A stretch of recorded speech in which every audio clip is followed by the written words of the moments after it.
What it is, chatters? Hi, hello, welcome. Happy Tuesday. Hope y'all are doing well. Um,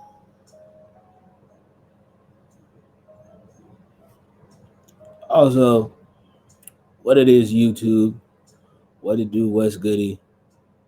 It's your favorite black boy, and I'm back feeling really goody. Um, and this is the Cozy Corner Podcast, a podcast about everything regarding the WL community, music, um, spirituality, social commentary, um, mental health, and everything in between, and the likes of that, and so on and so forth. Um, I am your host with the most, Bambi X Bambi, aka 070 Bambi, aka Mr. Wild Wild West himself, um, the West Coast representative, the loudest and proudest West Coast representative here on this here purple app. And yeah, real quick, church announcements. If you are new here, this is your first time seeing what it is that I do also make music full time. So go ahead and go stream those freestyles. We drop a freestyle every Friday on SoundCloud. Um, the SoundCloud is in my description. Is it one of the links that I have on YouTube, and it's also in my About Me page on Twitch, twitch.tv/BVMB1_47. Go forth and look for those things. Um, Also, the link to the Spotify is in both of those places. So go and hit the Spotify as well and stream the actual music. Um, why is that important? Because, ding, ding, ding, ding, ding, ding, ding, ding, first announcement, we have 3 singles dropping in July.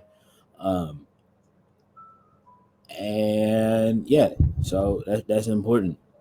So, you know what I mean? Just get you familiar with my voice, um, my vibe, my swag, my aura, as the kids would say.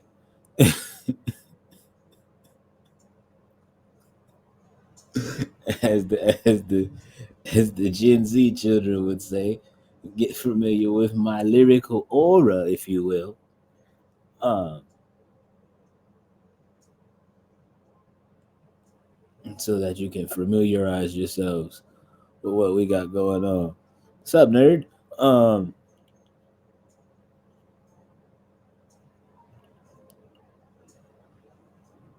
yes. Again, I'm not gonna say when, but um, well, as far as the big music project side of things, all I'm gonna say is um, December is gonna be a very important time,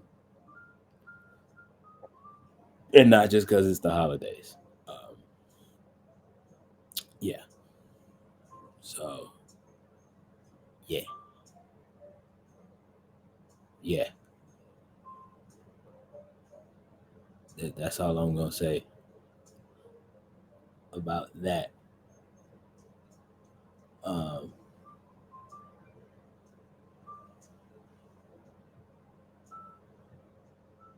yeah, December is going to be a very important month, not just because of the holidays, but also musically.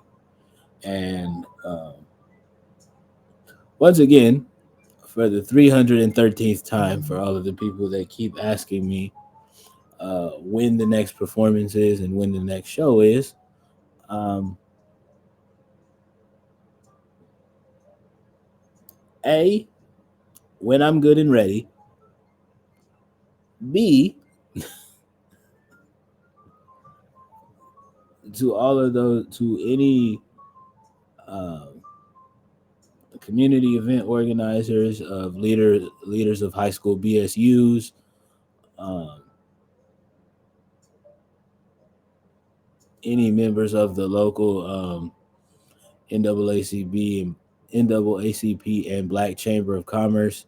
If you guys do need any entertainment, please do hit my line. My rates are reasonable. Um, we do know how to do family friendly content so that the folks can bring their kids out, um, and that everybody else can have a good time. Sound good? Sound good. Um, I said churches, right? Churches and community leaders as well, same thing. Um, I don't remember if I said that, but or if I added that, but that being said, moving on. Moving on to a bit of the sports talk. Uh,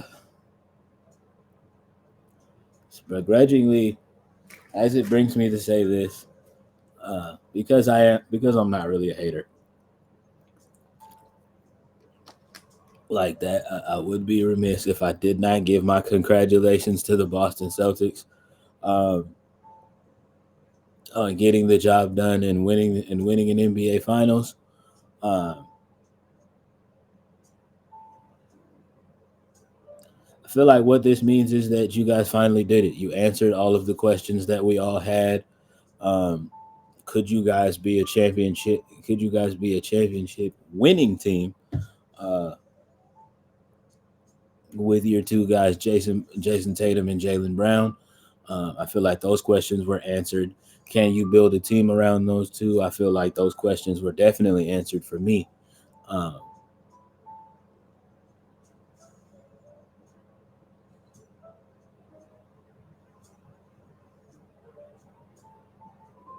and yeah, just can you get the things done? You know what I mean? Can you all the way around get it done? Um, despite what people have to say about your guys' run to the finals, you did what it is that you needed to do. Um, you had an excellent regular season. Um, Jason Tatum and being your star. Um, had an amazing regular season. Um, in the finals, he kind of disappeared a little bit, but like you know what I mean. We're not to take anything away from it, because yet and still the job still got done. Um, so yeah, congratulations in that regard. Um,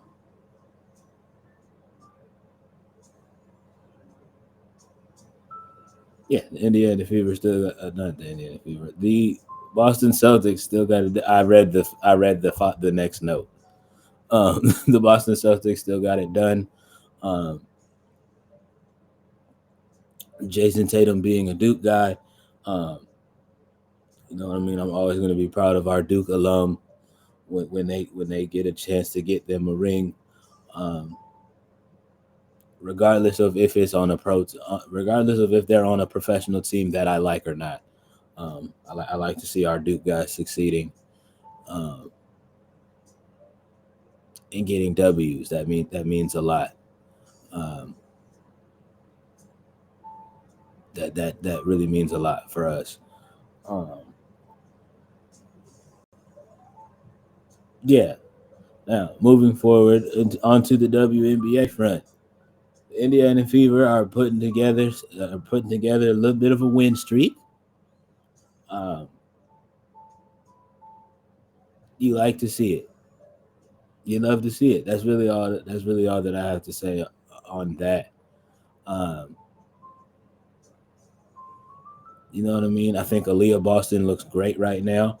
Aaliyah Boston really is doing her thing. She's doing very, very well right now in this stretch. Caitlin Clark is hitting a groove finally. So I think that's really, really looking good. And, you know, fingers, toes, and as many things crossed as possible.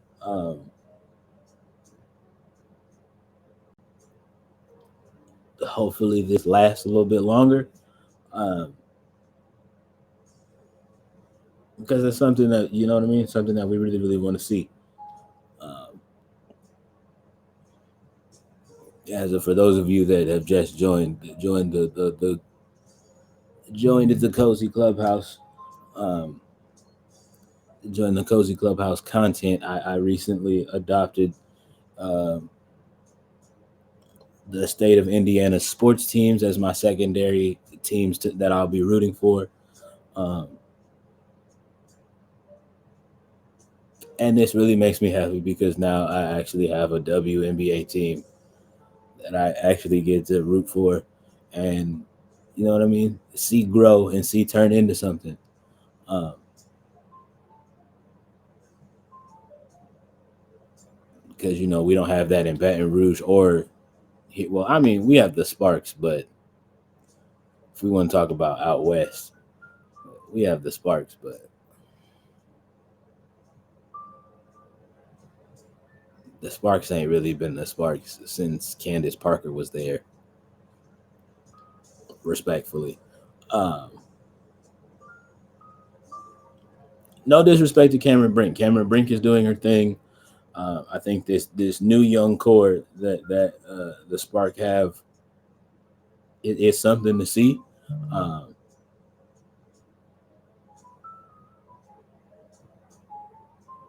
yeah, we'll just have to see what else they do, and what else, like what I mean, what else they do off season wise, or what I mean, throughout the rest of this regular season, and you know what I mean. Yeah, we'll just have to see how they put everything together.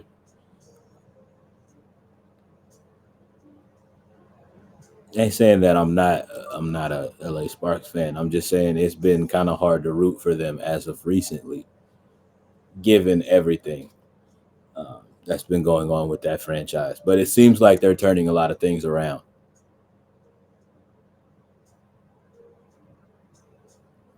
You said they're getting it together. You might have hope for them. Yeah, that's what I'm saying. Like, you know what I mean? They're figuring it out. I do think, random little side tangent and rant as far as like LA Sparks talk is concerned. I do think the past two drafts for them, they have drafted very, very well. Um, I feel like they have definitely gone off of a need, like you know what I mean, a need and a fit as far as just doing like the Los Angeles Lakers do, uh, and just picking names for the sake of, you know what I mean. We gotta pick names because we're the Lakers, like um, you know, the regular hype beastie thing we that they do. Uh, which Lakers, I'm gonna come back to you in a second regarding that. Um, or like the same thing the New York Knicks were doing for like a really long time on the on the NBA side as well.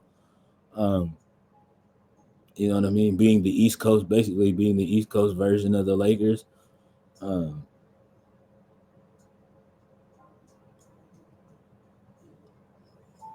just getting a lot of uh,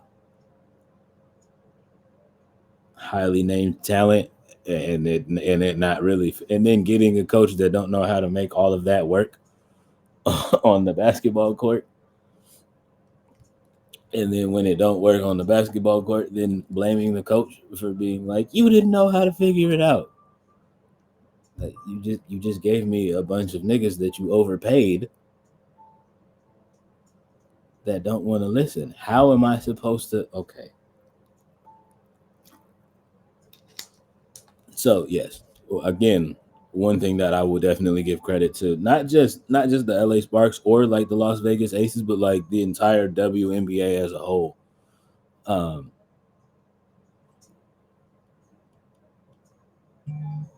that seems to really be that seems to really be like the general consensus with a lot of the teams in the WNBA. Um,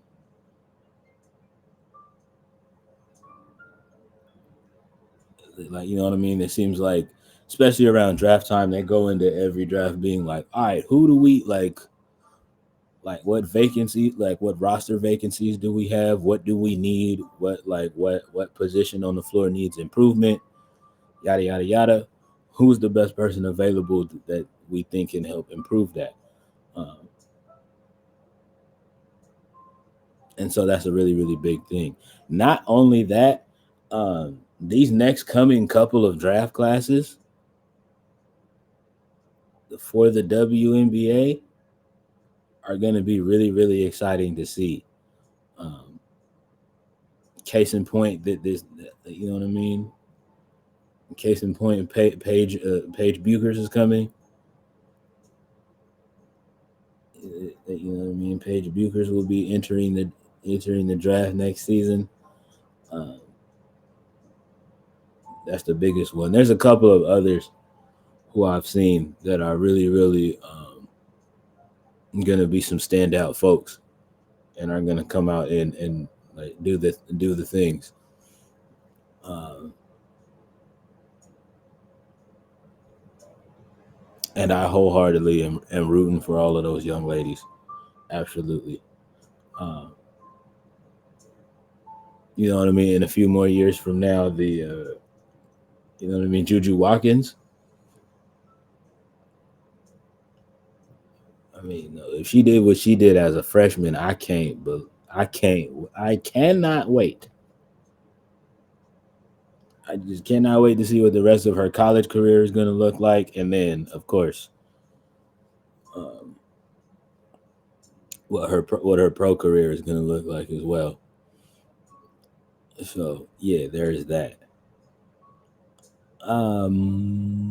What else? What else? What else? What else? What else? Yeah, that's all I had on the WNBA for now. All right.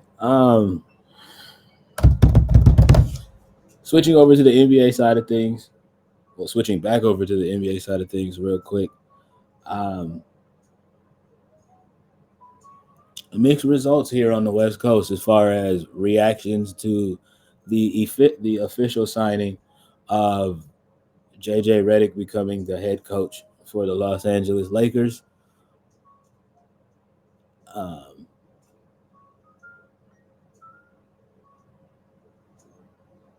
here's what I will say about that, respectfully with love. Um,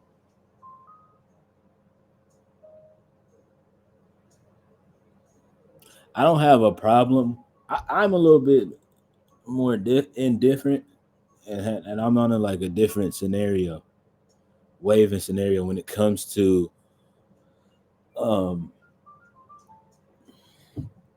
former players becoming head coaches. Um, I'm not saying that it can't work. My biggest thing and the bigger issue for me is how how about we start to just like get these former players um, some more like entry level stuff. Just a thought. Like you know what I mean? Instead of like maybe just going from I used to play to the most important job, one of the most important jobs on the coaching staff. How about like you know what I mean? I'm a recently retired player. Put me on, put me with as one of the shooting coaches, or as one of the coaches in the in the one of the coaches in the player development area. Um, put me on the video staff. Uh, have me as one of the assistant coaches for a couple of years, and then let like you know what I mean, like let me get my feet wet that way. A pause if needed, and then let me work. Like, you know what I mean, and then let me work my way up. Like you know what I mean, let me work my way up, get my coaching reps up that way, and then once I have the confidence and feel like I'm ready to take that next step, then let me go ahead and like you know what I mean. Then let me go ahead and be a yeah. Then let me go ahead and be a head coach. Um, and I'm not gonna hold y'all chat. This is a very interesting staff that they got. Like you know what I mean. They got Big Doe, like we talked about earlier. Rondo's over there. Um, Sam Cassell, I believe, is over there now. A couple of other names. Um, yeah, this is a really interesting. This is a really interesting staff for real. Um,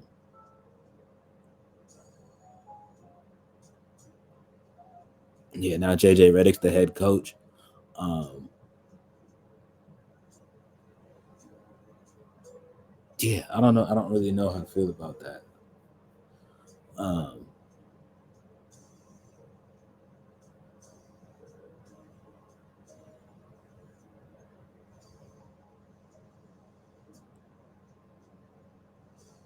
because the only thing that I can think about of in the most recent years of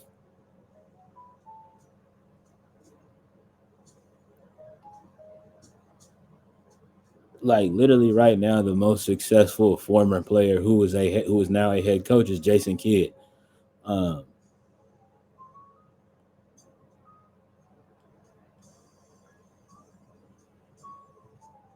but also to Jason Kidd's credit and defense, he had to move around a little bit before, like you know what I mean, finally having this success that he's now having in Dallas. Um,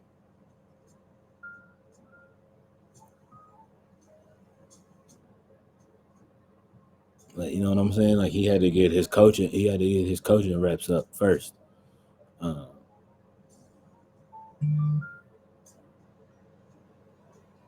like you know what I mean, like Dallas didn't just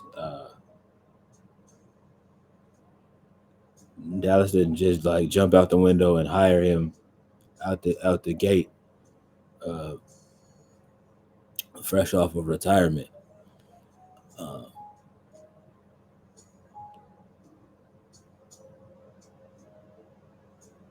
and I said it before, and I'll say it again. Derek Fisher didn't work in New York because you tried to run the triangle in the 2010s. You know what I mean? The triangle offense was a good early 2000s offense. Um, it was a cool system for that point in time. That's not what that is now. Um, You know what I mean? That's definitely not gonna work now. Um,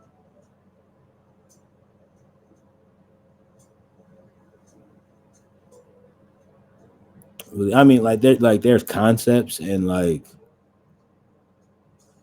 there's concepts and ideologies that you can take from the triangle system, but like having that being like a straight like full out drawn out cut and dry. This is the style of offense that we're gonna run. That's just not gonna work in the modern NBA. Everybody can do everything.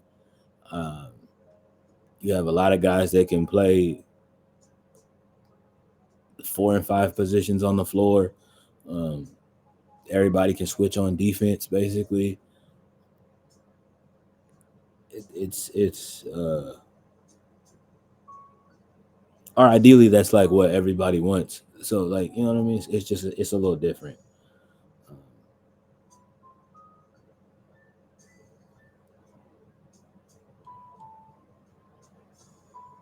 and everybody's really adopting the Mike D'Antoni uh, ideology and style of play, where it's either I'm getting a bucket at the rim or I'm shooting this a 50-foot 3 pointer. So there's also that.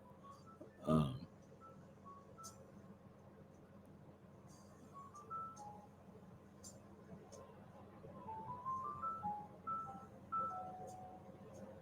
and also, you put Derek Fisher in New York with a Carmelo Anthony led New York Knicks team at that. Let's not forget that, chat.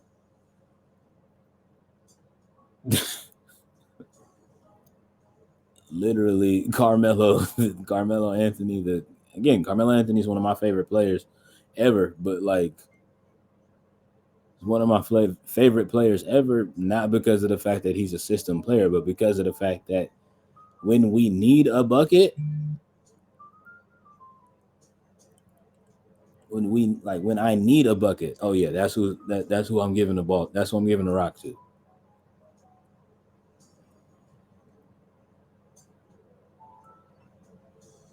Like you know what I mean? When it's those crucial times,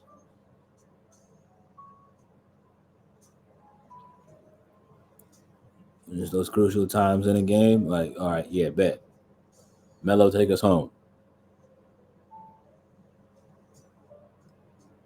So like you know what I mean? Like there's not really like yeah,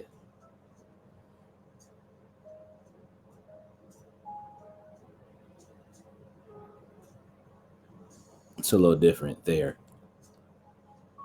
as far as that's concerned. Um, I'm trying to think of more former players that are coaching right now. Oh, Chauncey Billups. Chauncey Billups' situation is a little bit weird. Um,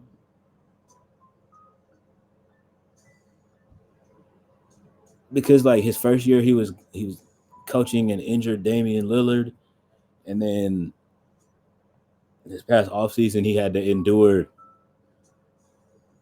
the offseason that he had to endure as far as regarding Damian Lillard. Um,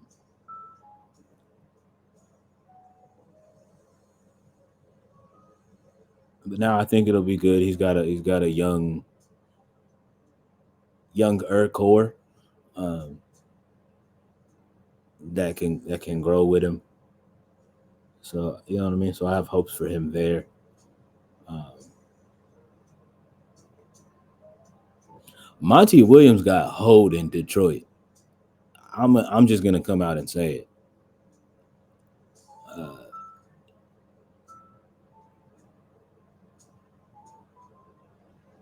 but again, I get it that like I get it from a like front office standpoint. Like you're looking at um,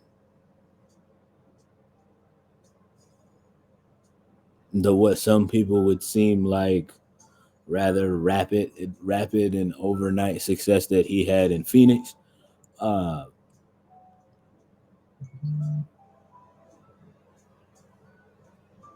Also, that situation is just a little bit different because of the fact that let's just be honest. he had Monty Williams came in to take over the Phoenix Suns in 2019. By 2019, Devin Booker was already Devin Booker. Um,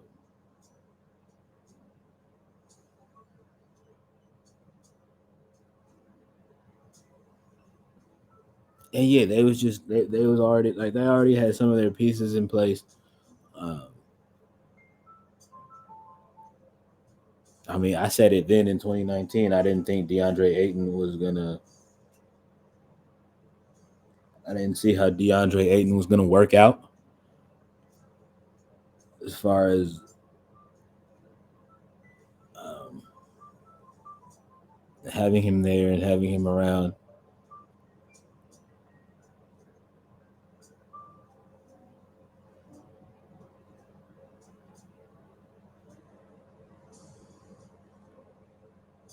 A couple of years later, you get a solid locker room guy and leader like Chris, like you know what I mean. You get a legitimate coach on the floor in Chris Paul. Regardless of what people have to say about him winning a ring, um, the dude is as my old coach, Coach Schmidt. Shout out to you wherever you're at. Would say Chris Paul's still a winner though. Um,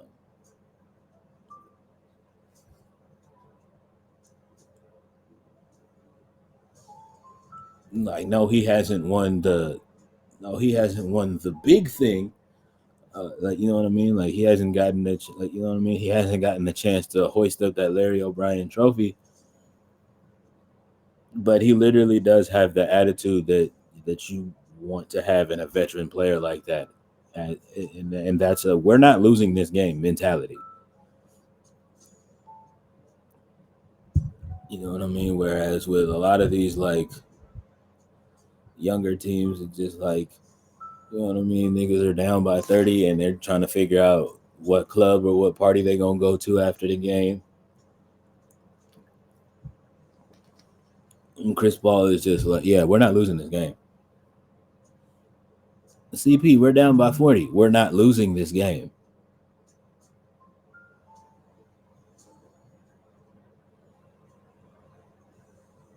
Like, you know what I mean? So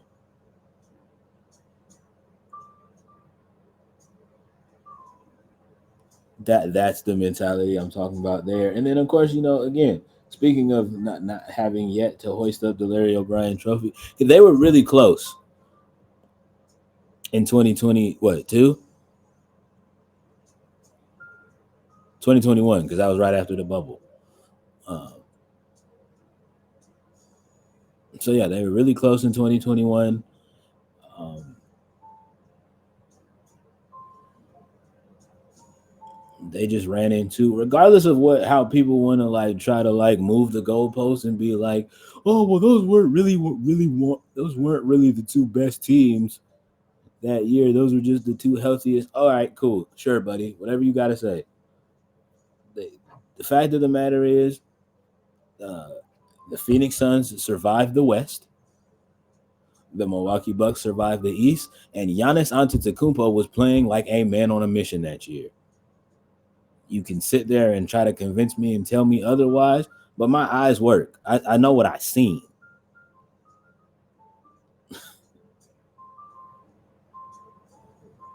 You know what I mean? You could literally say anything you want, anything you want. My eyeballs work though. I know what I was looking at that season. All of it being a very, very weird, like compressed and accelerated season.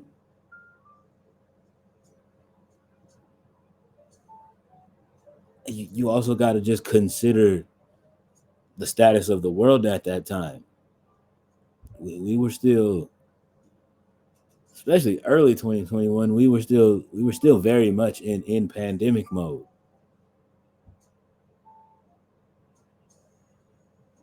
And then like you know what I mean, towards the latter half of 2021, then things kind of started to open back up and become a little bit more we back outside type situation.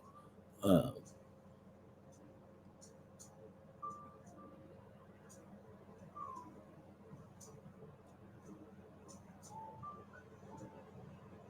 Yeah, all of that considered, like you know what I mean. Like these guys played very very good basketball. Saying all that to say, back to the main point. Saying all of that to say, I can understand from the Detroit front office standpoint of being like, okay, well, he did that you know what I mean? He did like Monty Williams did that in Phoenix. He can do that for us. Uh, here's why I think. I mean, here's why I think that was a little bit foolish, and I think I said that before on this pod, if I'm not mistaken. Uh, here's why I think that was a little bit foolish. Y'all as Detroit fans, y'all still don't know what Cade Cunningham is going to look like as a player. You guys still don't know who you're like. You know what I mean. You guys still don't know who you want your big man to be. Um,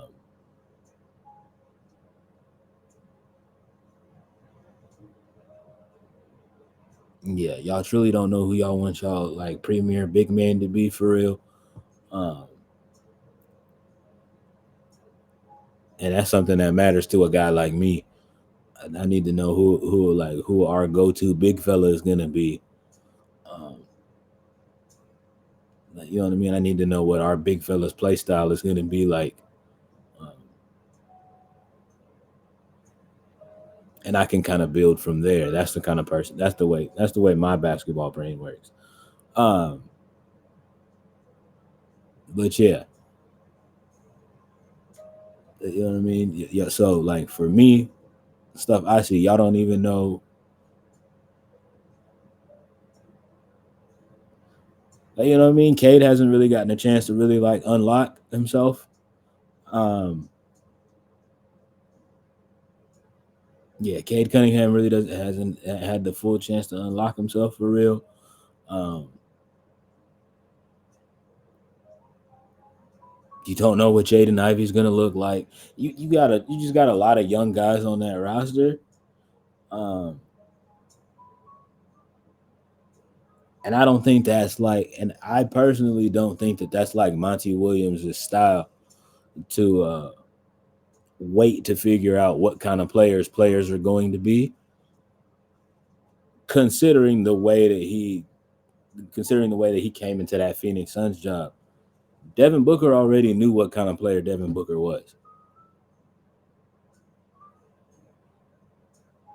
DeAndre Ayton still didn't really know for real, but like you had the pieces in place. Mikal Bridges like knew he was like a more like a scrap it out defensive kind of guy. Uh, in 2021, you had a guy like Chris Paul, like it kind of was just like a match made in heaven. Um, you had Cam Thomas at that time too, that was like budding and like surging or whatever. Uh,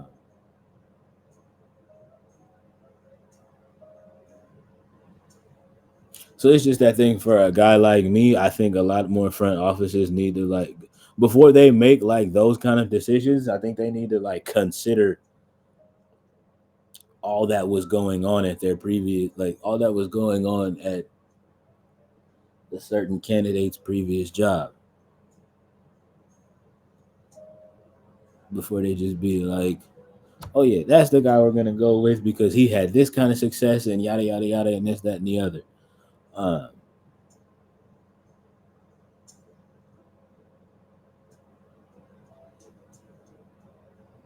but yeah, saying all that to say, salute to JJ Redick. I'm not a hater, so like I really am hoping to see you have success because I know how that narrative is gonna quickly be spun to it being your fault the very second. Um, literally the very nanosecond that the Lakers don't hit the expectation that teams are, you know what I mean, hit the expectations that people have for the team.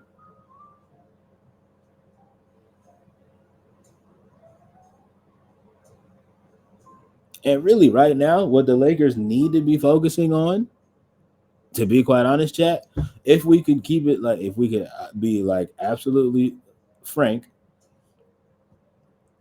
and keep it a whole 100 stack, the Lakers need to figure out, the Lakers and LeBron James right now need to figure out what the next moves are for real.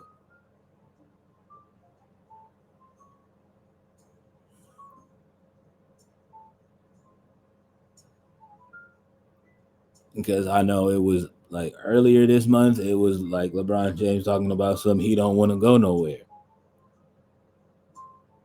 But now, it's like you're opting into free agency. You're talking about you're going to weigh your options and you want to see what other opportunities are out there.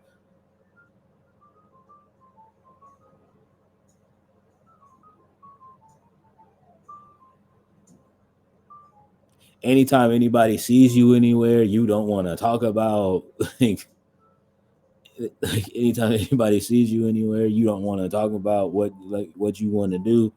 Like you don't want to have any basketball conversations. You just want to, like, you know what I mean? You just want to relax and live your livables, which I understand, but it's like, at least as far as like the front office is concerned, like at least do them that solid and let them know what you're gonna do. Um, I know you can, like, I know early in this off season for y'all, you couldn't do anything because you couldn't sign anything, but you could have at least given a verbal commitment. You could have at least given a verbal commitment for real on what you were gonna, like, you know what I mean, on how you were gonna go about things and how you wanted to move. Uh,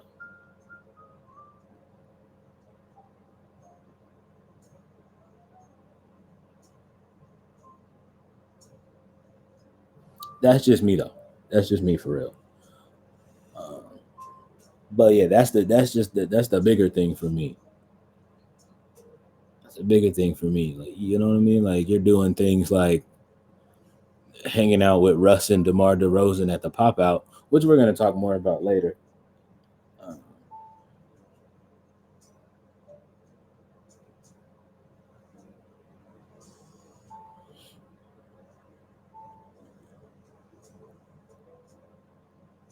you know what I mean? That's gonna be the cheese, the cheese, eggs, and potatoes of what we talk about today.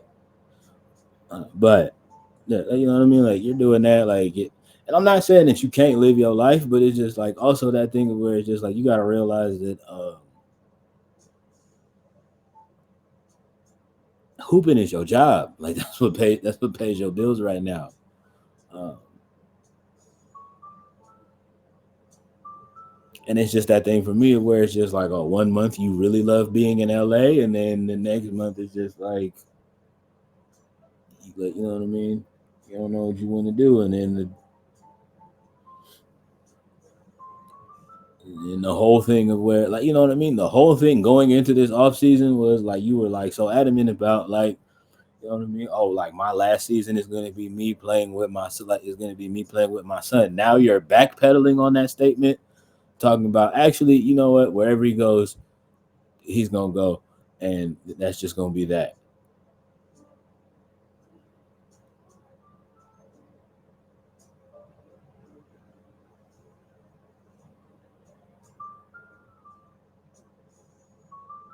Like, okay, hear me out, chat. Let me try. Let's. I know all of us aren't the biggest LeBron James fans here in this community. Uh, but let's just try to help this grown man out a little bit.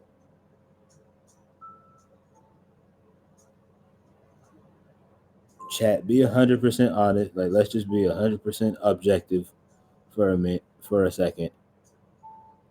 Do we think that this man realizes that if he retires right now, that he won't be looked at as one of the greatest to ever do it? He has the championships.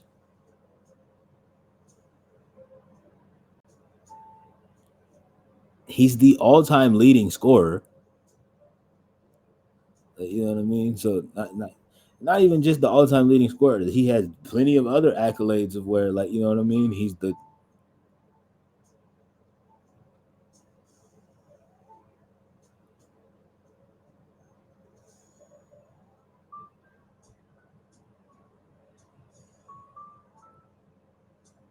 you said he just likes the ego trip.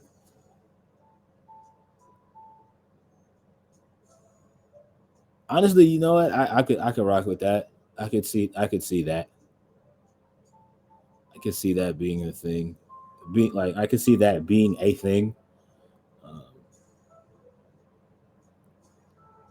Especially just like considering the kind of guy that he is. Um, but yeah, it's just that thing of where, like, subjectively speaking, like, bro, like you do realize if you just like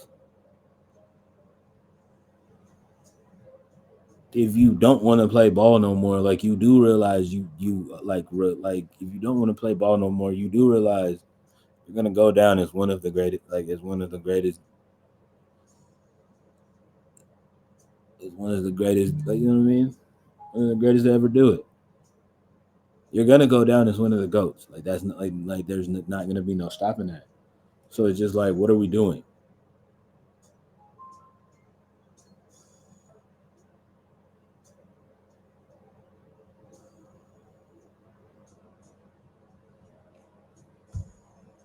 Like, in all honesty, like at this point, it's just like, really, like, what are we doing? And to your point, Miss Lady J, I do think that that's really it, and then that's all when it comes to him. Um,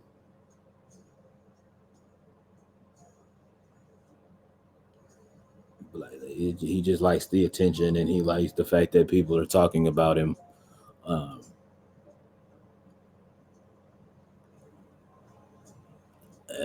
and all of these things. Um,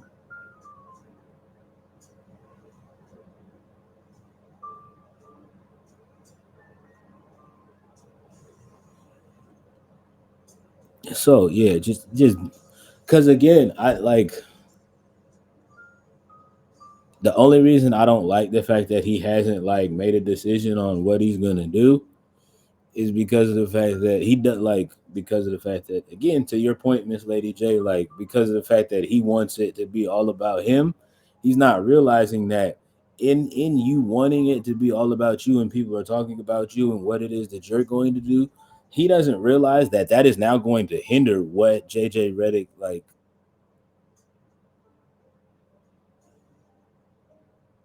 can and will and probably does want to do as far as regarding his roster going forward.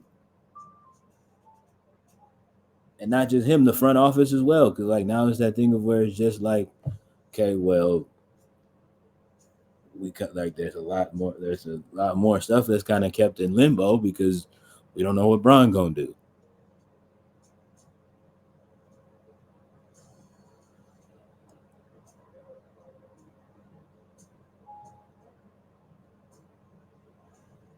So yeah, like that just really doesn't seem fair. Uh, Again, shout out to JJ Redick. Wishing you all of the success. Wishing you and your coaching staff all of the success. Um, and I know it's going to be a lot easier said than done because you are in LA and you are under a microscope. So hopefully you can try to find a way to just do your thing and do your job and get the hell out of there. And you know what I mean? Just do your thing and do your job and keep it moving and try to keep improving bars. And but yeah, yeah. That's all I have to say about that for real. The U.S. national team rosters have officially been announced. Uh, Let me just start with the positives first. I like how both of the teams look aesthetically. Uh,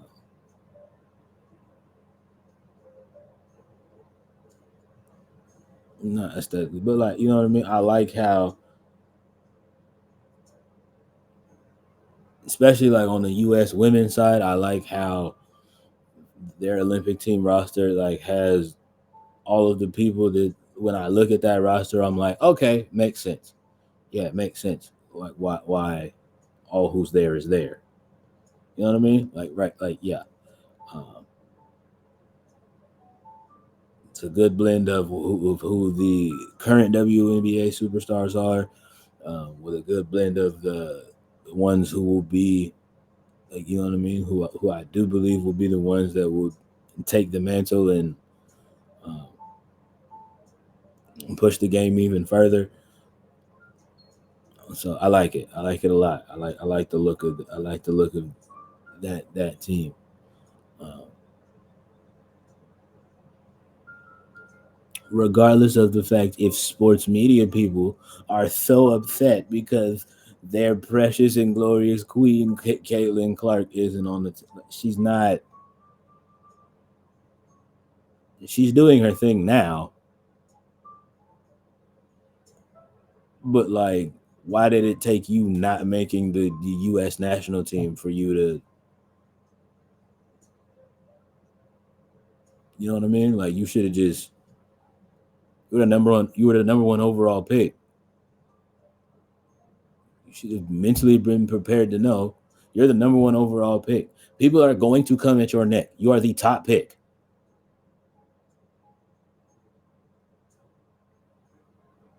Here's what I think a lot of people like that really don't realize is that with that, people don't realize.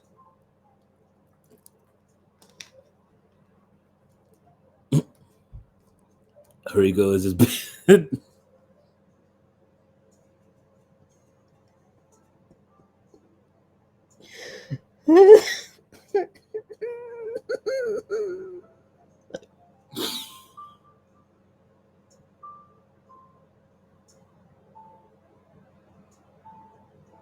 Oh my god. Oh my god, that's funny. Wait. Wait.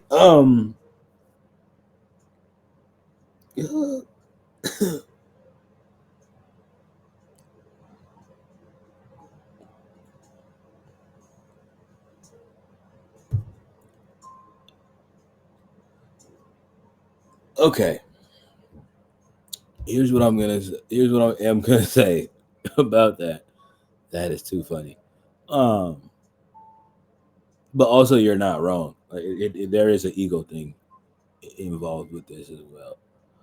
Um,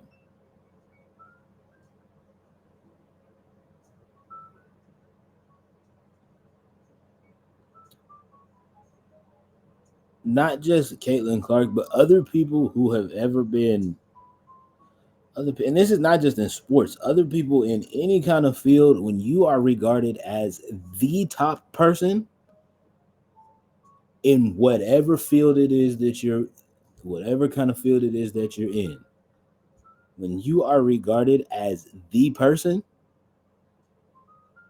I'm talking about when you are regarded as numero uno,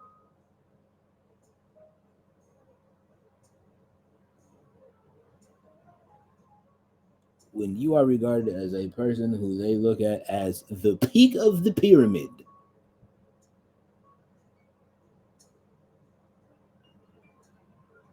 every single time you step out to do what it is that you do, there's gonna be people to try to come at your, like, you know what I mean? There's gonna be people that are gonna be coming at your neck and trying to like see what it is that you about.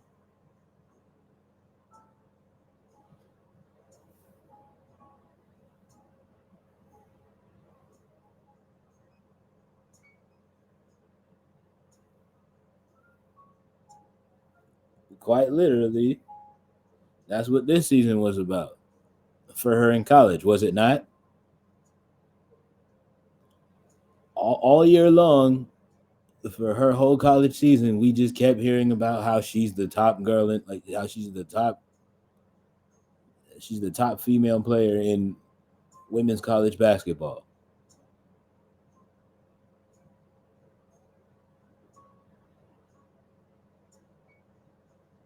And now, granted, because she was at Iowa and there's a super big talent diff in the Big 12, she for the most part was like, for the most part, wasn't like getting no. Actually, it was for the past 2 years because that's why it was that whole thing last year when everybody was like, "Oh my gosh, Angel Reese is so disrespectful." No, she wasn't. Because when Caitlin Clark was sitting there hitting folks with the step back and knocking down that Stephen Curry level three, and running back on defense talking about some, ooh, I'm saucy. I got the triples. Like, and then it was like, oh, she plays with so much swagger. Then Angel Reese come down the floor and bust her tail and do the same thing back to her. Now it's like, oh, she's so disrespectful. She's so classless. She's like, how could she ever?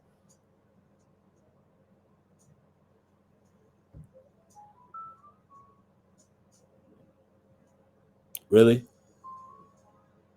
Really? Really?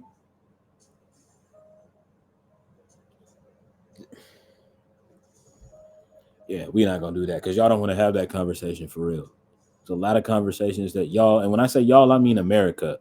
I don't mean my chat because me and my chat, we have the kind of we have very, very real conversations over here. And this is not me plugging my Twitch at all, but if you want to come over here and be a part of those conversations, you should definitely come over. If you're not afraid to have some conversations that are sometimes uncomfortable.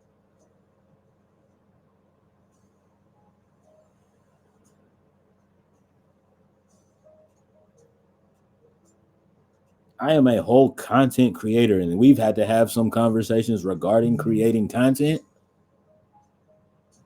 that even I didn't want to have, but it's just like the reality of what it is.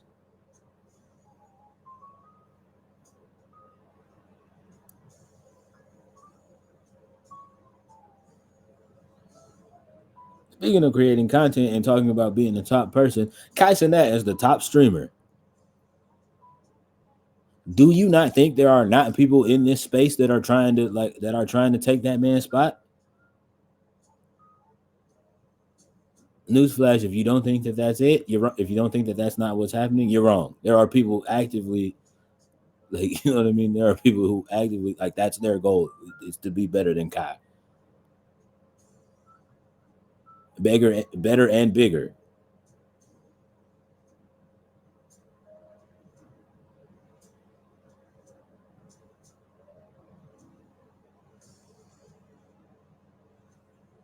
Newsflash: that's not mine. I just actively love being here, um, and I love doing this.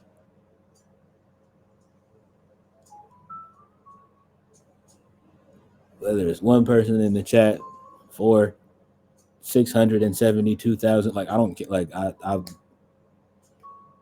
just happy to be here for real.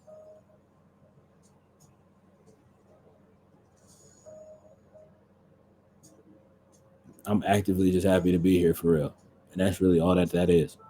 So there's that.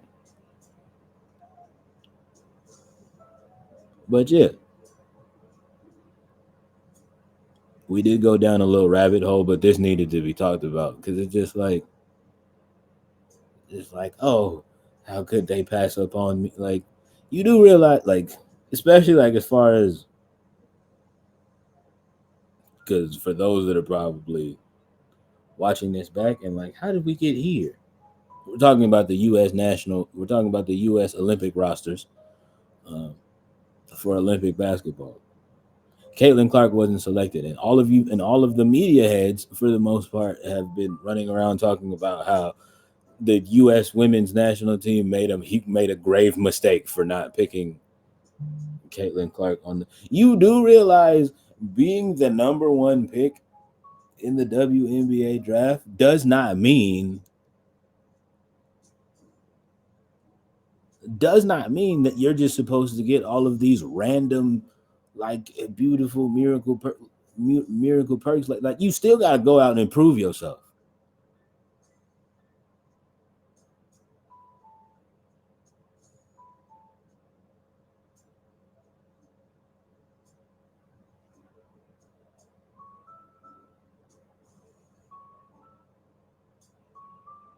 Case in point, in 2017, when I was voted one of the top SoundCloud rappers out of the West, like, you know what I mean? When I was voted one of the top SoundCloud rappers out of the West Coast, you do realize every show that I was booked for, I still had to prove. I had to prove why that was. I had to prove why that was why I was voted that. I had to prove that fact every night.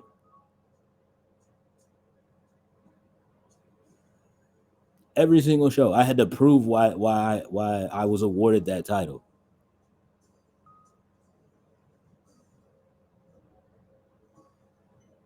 And it was a case in point where even in that field where people knew that they were on the same billing as me, it was crazy how those were some of the best shows that these individuals had ever had.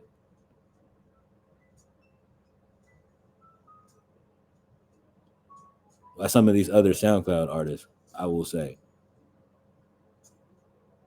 Because they was out there, they was trying to prove a point.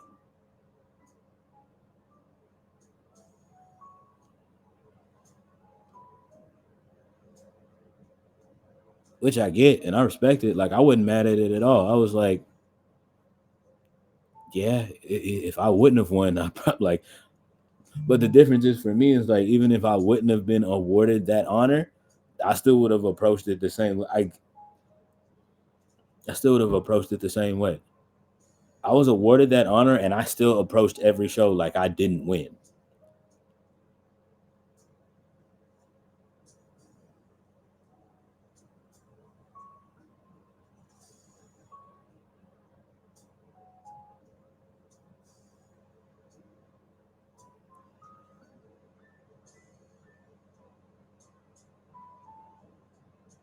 Like you feel what I'm saying? It wasn't like folk wasn't doing like Jeff Teague suggested they should do in the WNBA. We're just like folks didn't let me get out there on stage and just like let me be the best set every night. I fought for mine, actively fought for mine every single night.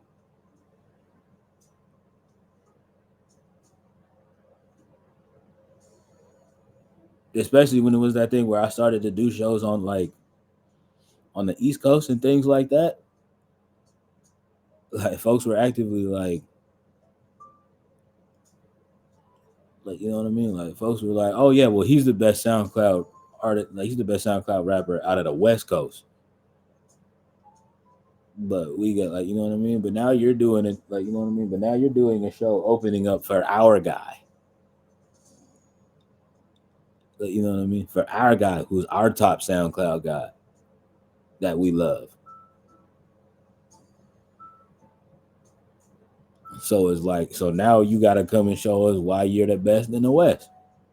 Why you're the best out of the West.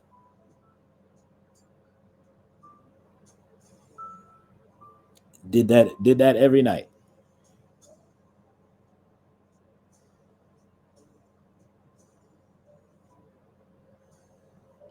Did that every night.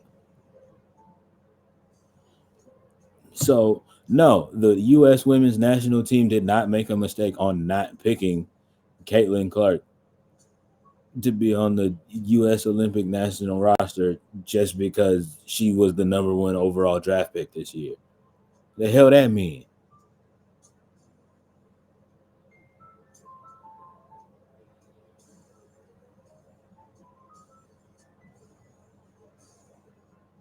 The hell that mean?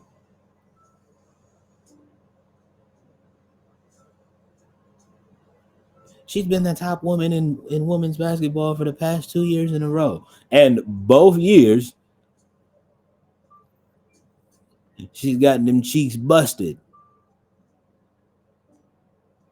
when it came to playing teams outside of the Big 12. When it came to playing non-regular season basketball, she was getting cooked for 2 years straight. Last year she ran into Angel Reese and them LSU girls. This past year she ran into Camila Cardoso and them South Carolina girls. You thought Coach Don Staley was going to just sit there and you thought Coach Don Staley was moved by the fact that, oh man, this is Caitlin Clark. We gotta we gonna do what we gonna do. And y'all say she the best, she gonna have to prove it. She gonna have to prove it for 4 straight quarters against my girls. Point blank and the period. She did not do that.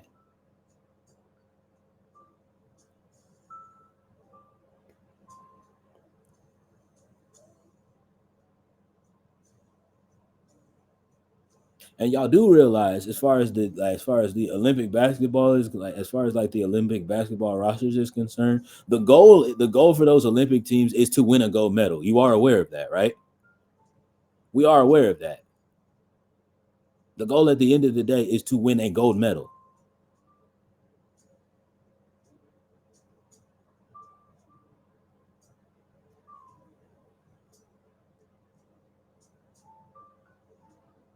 And as far as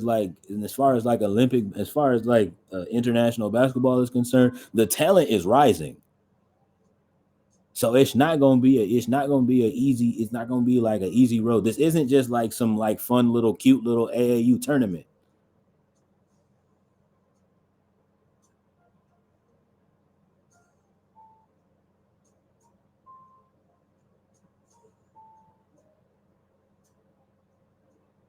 These countries coming out being like, we are bringing out our best.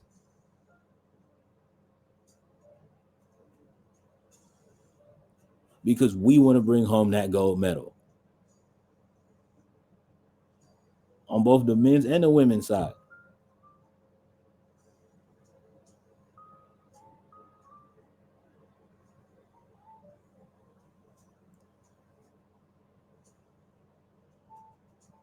The men's side, I really don't have that much to say about it, except for I just really hope we get a healthy Joe. I just really hope we get a super duper healthy Joel Embiid.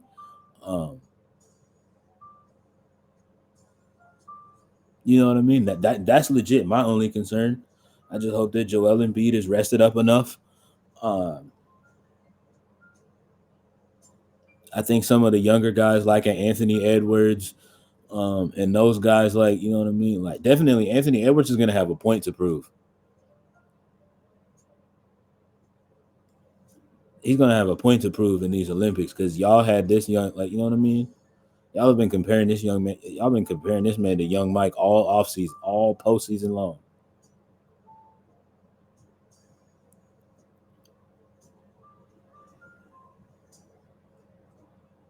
Oh, that boy Anthony Edwards out there looking like a young Michael Jordan. He looks like Anthony Edwards, but go off. I see what you're saying.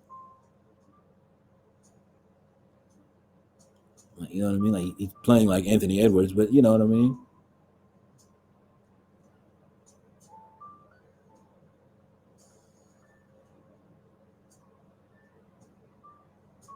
I said that all postseason long. The Timberwolves were a team that scared me.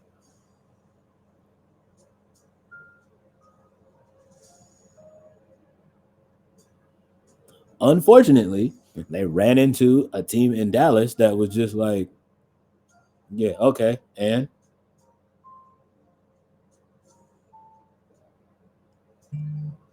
Rudy Gobert, multiple time defensive player of the year. So what?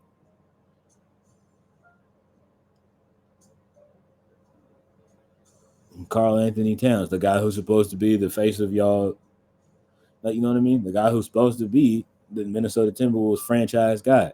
We're not moved. We don't care. We're not scared of it. We're not scared of that kid.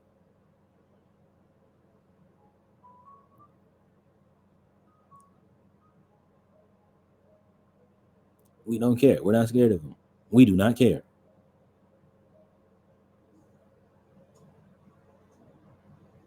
Anthony Edwards been playing out of his mind this year. Cool. And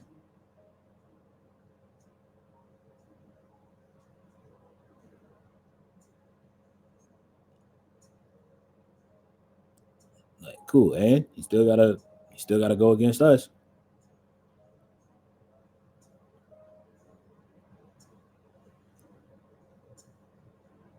That's literally what that Western Conference Finals was in a nutshell.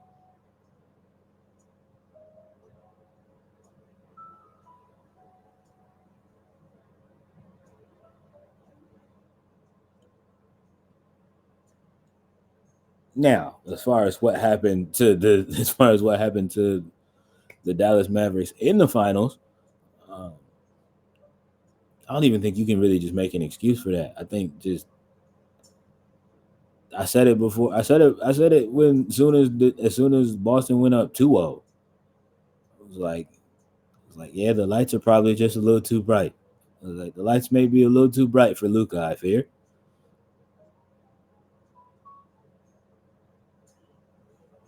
it happens, gang. Like what you want me to do? It happens. That was Luca's first finals ever. How did you want that kid to do?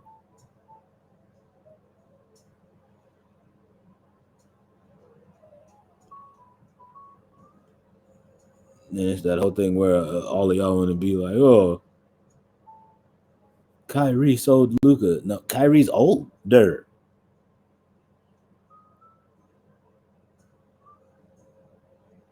Not saying that the skill set isn't there, but like Kyrie is also not like 21, 22 anymore.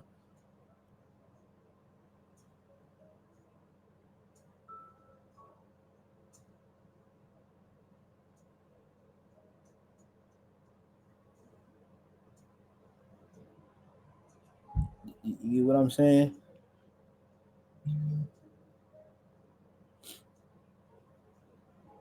So it's just a different. It's different.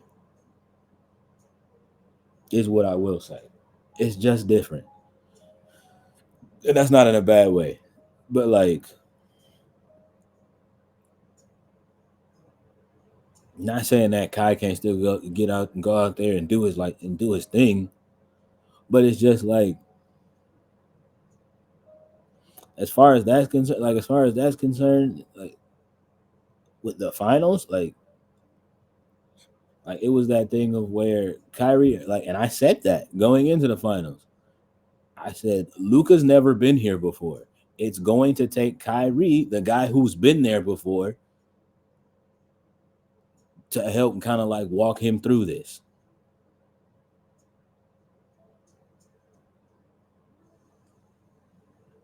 But lo and behold, when they rolled the ball out,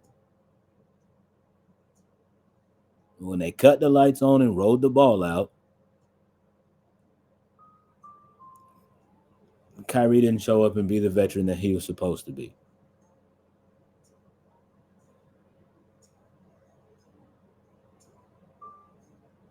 Saying all that to say, those kind of performances can't happen in the Olympics.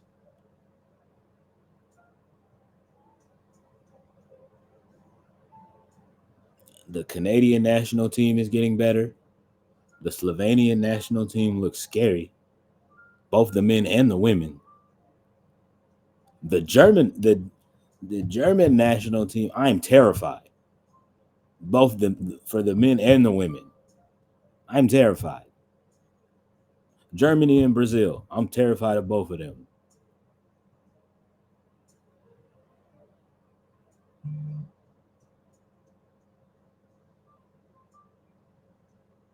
Especially on the men's side of things, we seen the national, like we seen what on the men's side of thing in the national in the FIBA World Tournament, we seen what Canada did to US to the US,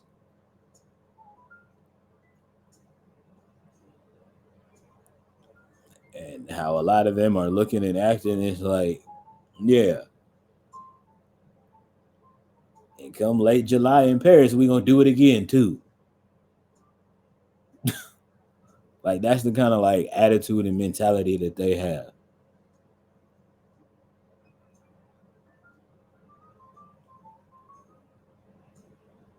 And that's kind of scary. It's kind of scary. And on top of that, like the guys that are leading them are young and good. Like, do we realize that, Jack? The folks that are leading them folks are young and dope. SGA, RJ Barrett, Dylan Brooks. Regardless of how y'all feel about Dylan Brooks played like a different man this year.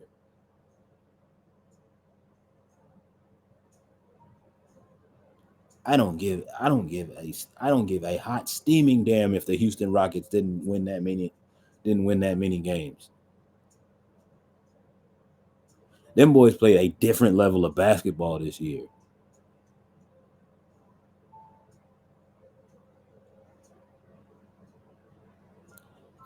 It's not going.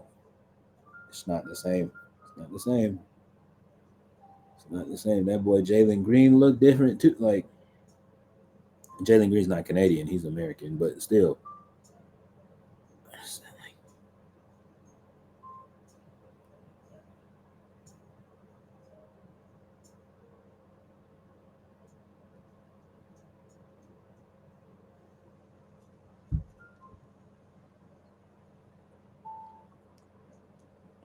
Larry Markkinen about to look like a different man for that Finland for that team in Finland.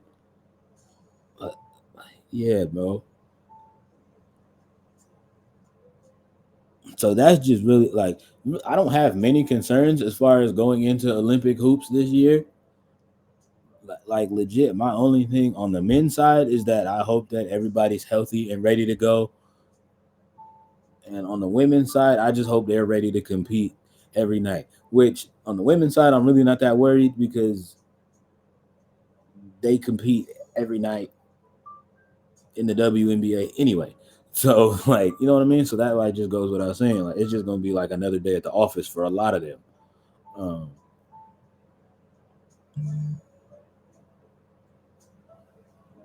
only difference is that for the women's U.S. team is that a lot of these women coming together are usually playing against each other, and now they're playing with each other um, to try to get this gold medal real quick. That's legit the only difference. Um, yeah, that's legit the only difference.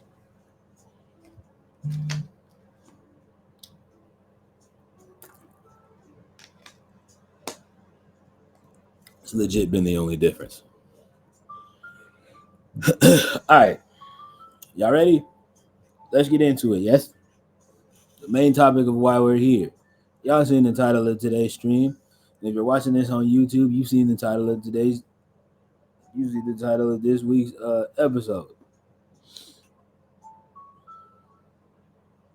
And I've been saying this for the past couple of weeks though, but like I'm really, really standing on business after everything that really went on last week. Like considering all that transpired with the Juneteenth pop out concert, which I did touch on a little bit of it. Um, the Thursday, the that Thursday stream after the day, like you know what I mean, the day after when I came back and streamed, I talked about it a little bit, but I'm going to reiterate a lot of those points because those points are important. Really, like that's there's no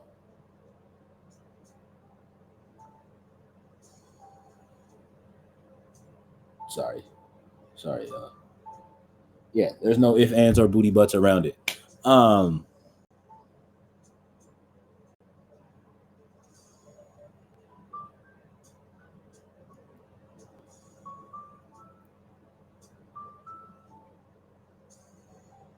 first of all, let's start out by saying Juneteenth is now officially being recognized as a national holiday.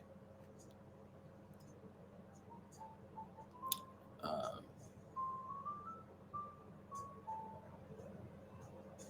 so you know what I mean. So That's going to come important to my whole thing with this later. This is the second year in a row that it's officially being recognized as a national and federal holiday.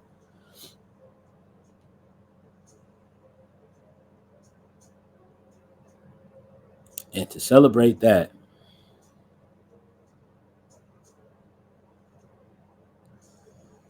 one of our own artists who's never been like, you know what I mean, who's never been more proud of his blackness and his heritage and where he comes from. Uh,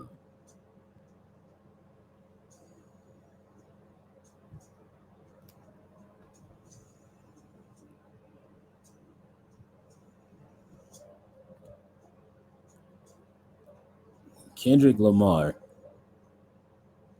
Mustard, and all of the people connected to, all of the friends and family connected to Kendrick Lamar decide on Juneteenth we're gonna have a concert called the Pop Out with Ken and friends. He announces that a couple of days later,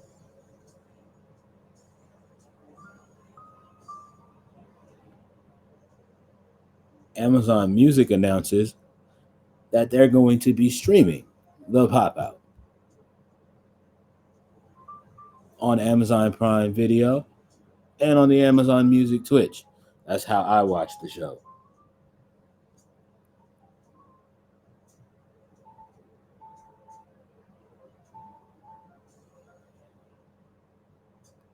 And the whole way through, Amazon Music said, yeah, y'all could just watch this. Not nary an ad was ran.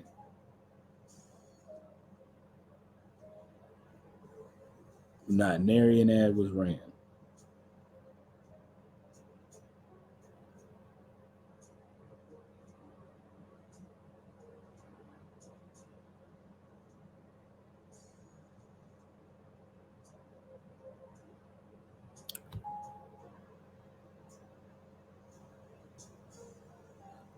Just looked up the stats today in preparation for this. Turns out, as far as an Amazon Music and Amazon Prime Video, they have been doing a lot. They have been live streaming a lot of events. Those of y'all that don't know, Amazon Prime Video streams Thursday Night Football on their platform now.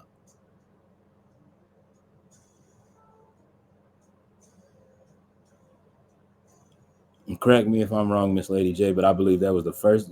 That was the first year they. This was the first year that they did that. First or second, one of the two.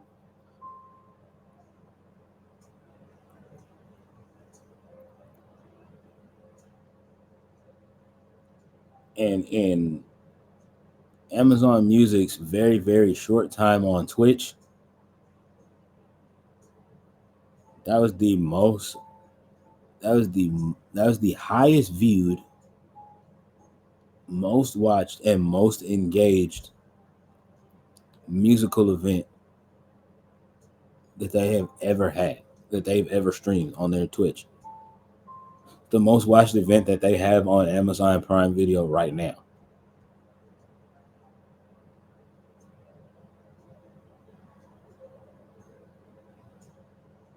For some of y'all, that's just like, okay, well, yeah, that's super cool. Like they made, like, you know what I mean? It's like, okay, yeah, well, that's super cool. That's more than just super cool. Let me explain to you why.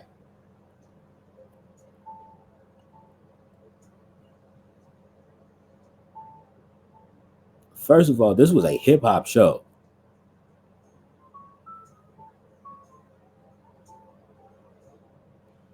This was the most watched, most talked about.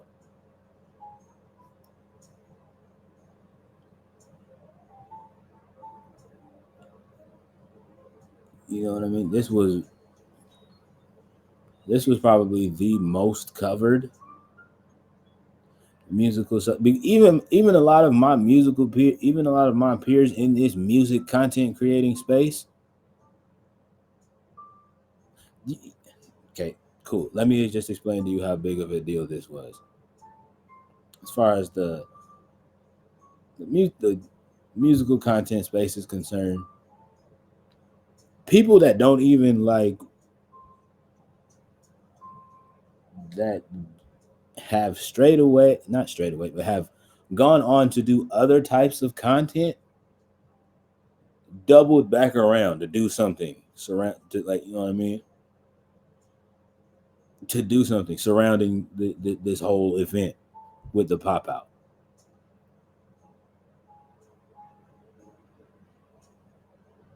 That's how big of a deal this event was. Now, on the hip hop side of things, regardless of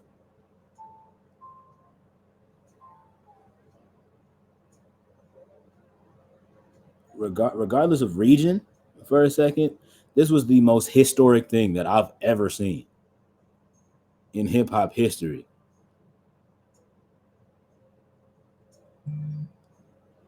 And I am bold enough to stand on business to say that this will never be repeated ever again. It will never be duplicated. If they do another one for Juneteenth, I think it'll be a pretty big deal. And I think it'll be like a fun and a good time, just like it was this year.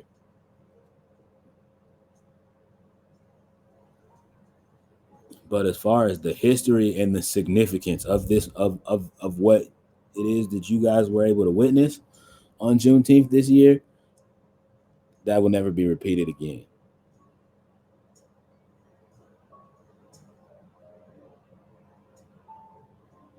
I was watching the Mustard interview on Big Boy's Neighborhood. Um, I believe it was like a couple of days after the pop out or whatever. Um, and Mustard was bringing up the point that it was so many people from different sets and different sections, different sides of LA, and nobody was mugging nobody. Nobody was giving. Nobody was given to get down or lay down, stare backstage. Um,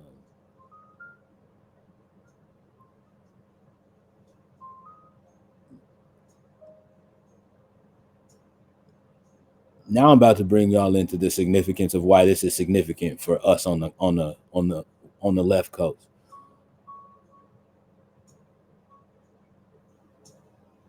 Mustard said in that Big Boy interview, it's folks that are from it's folks that were from enemy sets that are actively beefing right now as we speak, that linked up to do that event, and it was all love. It was all peace and love all night.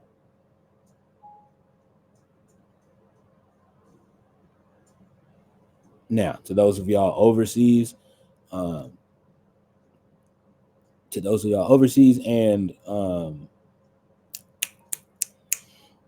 to those of y'all overseas, and on other in other regions of the world that aren't the West, specifically in California, that's probably just like, oh yeah, okay, cool. It was a super peaceful like, no, what you guys have to understand is that when it comes to those California politics, and I don't bang, so I'm not gonna like get super deep into it. Um,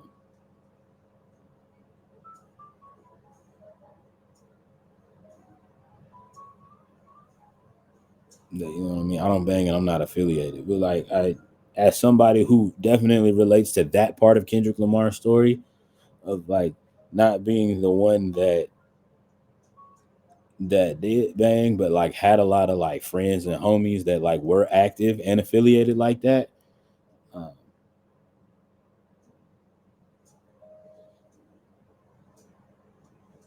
and again, I live in Central California. I live literally in the heart of California. K Dot lives in LA,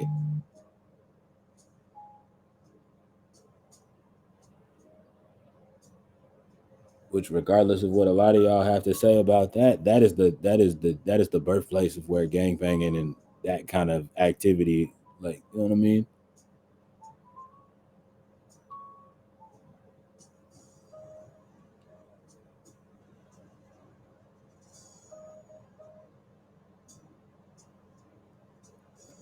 Like, you know what I mean? Like LA is like LA is where gangster rap got its springboard.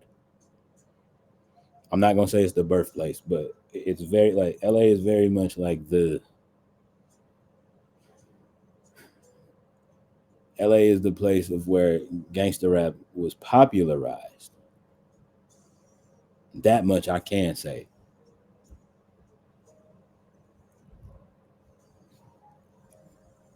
That much I can say.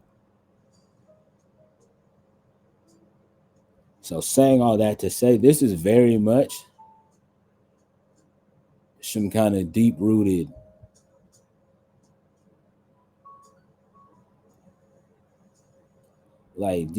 for some of them folks, it's probably some generational stuff that was going on and that was happening.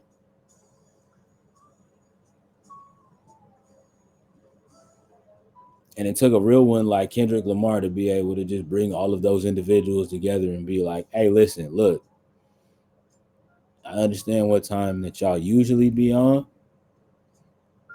but for this, we just gonna chill and we just gonna give the city a really super dope show for the night.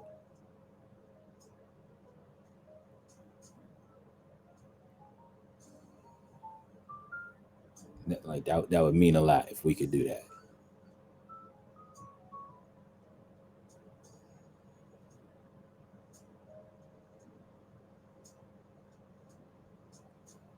Again, I get it for a lot of you East Coast hip hop fans. Like I get it. Like that's you know what I mean. Y'all are the birthplace of hip hop, so y'all feel like you know what I mean. Y'all just feel like y'all are God's favorite, and ain't nothing wrong with that. There is nothing wrong with that. Um,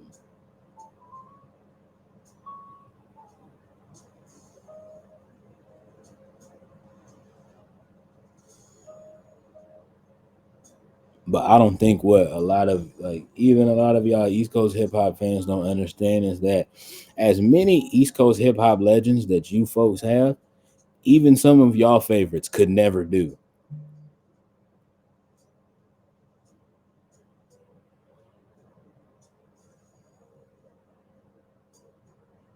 what one of my goats just did.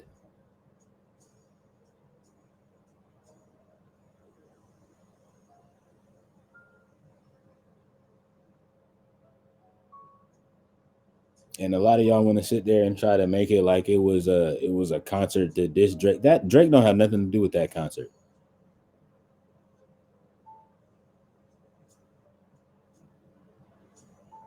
And I'm so glad that K. Dot Kendrick Lamar brought that up in his speech while they was in the middle of getting ready to take that group picture. This don't got nothing to do with diss tracks. This don't got nothing to do with no back and forth records. This is about this moment right here. For those of y'all that fail to understand and really realize what that was like for us, um, and this is just bigger than like just West Coast hip hop. For like West Coast in general, we have not been the same, or like really all of us haven't been the same. Like we have all like lost a lot of folks, um, but a lot of us still have not mentally or emotionally recovered for real um, from losing Nipsey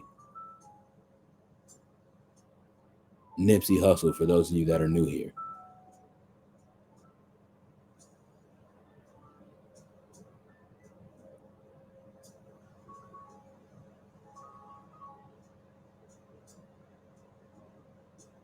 I never had the opportunity of meeting a man as great as Nip. Uh, but for all of my hip hop peers that have met him, um, all say the same thing. He was a really great dude. Uh,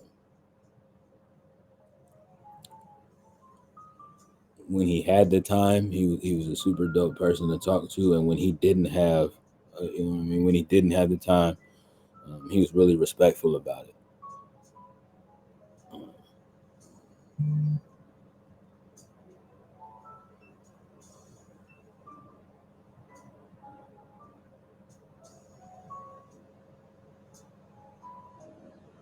And not only that, you had all of the like. Not only that, you had all of these people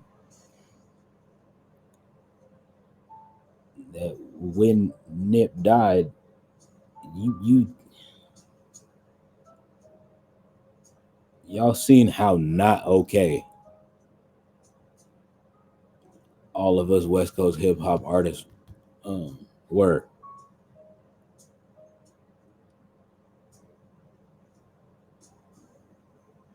And then to follow that with like all of us are still grieving over that, and then I don't want to see like I don't want to say like not even a full year later, then we lose Kobe.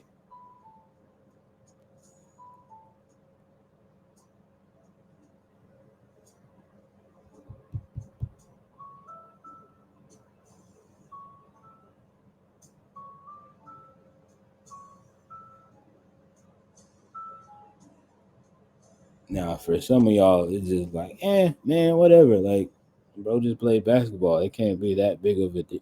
Kobe Bryant, yes, he's a military brat, but Kobe Bryant is an LA legend.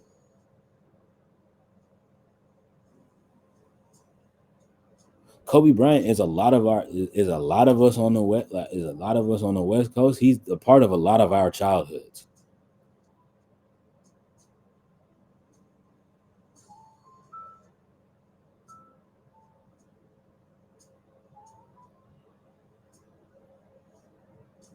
A lot of my fellow West Coast hip hop peers that I talk to now, like that's still their like that's still that man is gone, and that's still their favorite. That's still their favorite ball player of all time.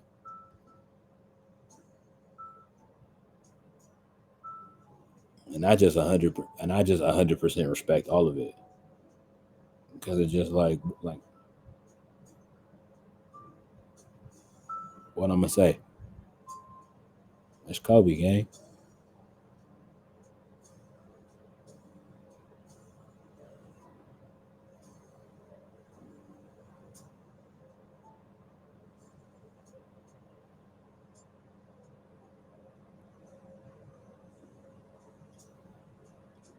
And I was super messed up about it because the fact that also like it's his daughter, like his daughter Gigi was like we also lost his daughter Gigi,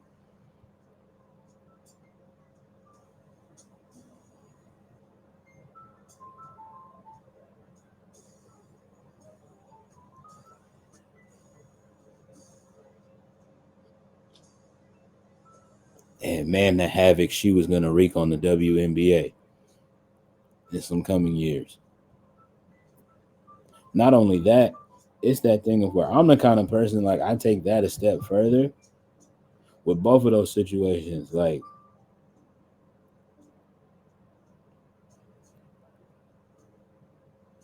with Nip, maybe some of y'all have never been in love, or maybe some of y'all have never been loved the way that Lauren London loved that man Nip. But when a lot of people was like, "Oh, Lauren London like went super duper quiet after Nipsey's passing," and again, maybe it's that thing of where also maybe you've never lost somebody who you see as the love of your life before.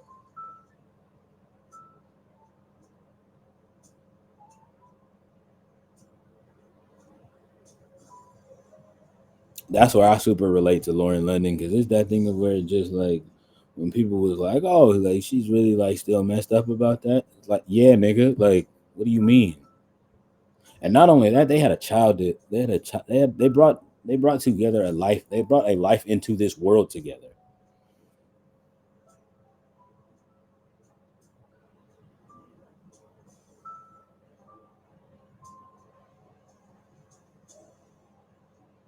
This wasn't just one of your normal, regular, like celebrity couple type things.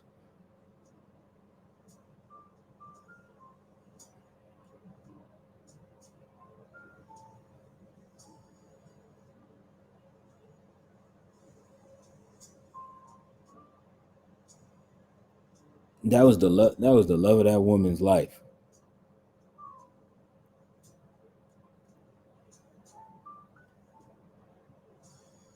That somebody took from her because of the fact that they just woke up that morning and decided that they were just going to be fueled by hatred.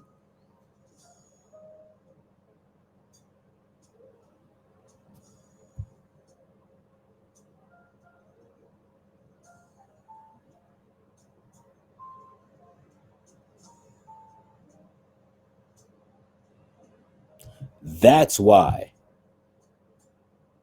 seeing all of those different that's why seeing all of those different West Coast artists on that stage was so important. Emphasis on West Coast. Speaking to that fact, for all of y'all that was upset talking about some, oh man, Future should have came out. Oh man, he should have had Kanye West to come. First of all, Kanye wasn't gonna come. He was at Fashion Week in Paris. A. Two, I wouldn't have wanted Ye to come because Ye would have made it about Ye and not what about what that situation is actually about. You know what I mean?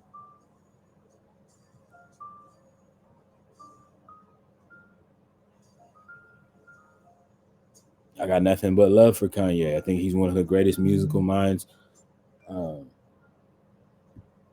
think he's one of the yeah. I think he's one of the greatest musical minds of my generation. But if we are calling a spade, I am glad that Kanye West wasn't invited to the pop out because Kanye West would have made the pop out about Kanye West and not about what that situation was supposed to be about.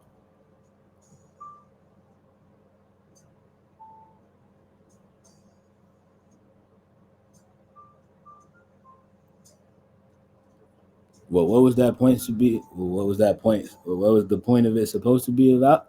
I'm so glad you asked. And it's that thing where like K Dot said it all night long. He said, LA, I don't think you guys understand how you are experiencing something that's bigger than me.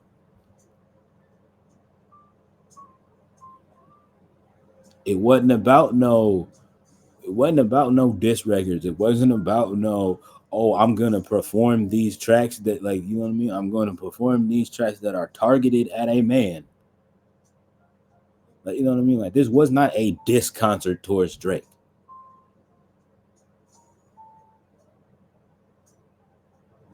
So for all of y'all that are making that about that, that's not what that was.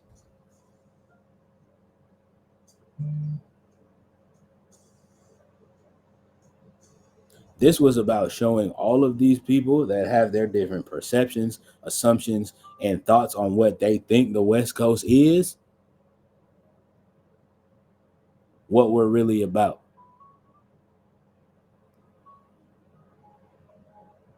And what we really are about is when it comes to a point of doing something that's bigger than all of us, we will come together and unify for one cause.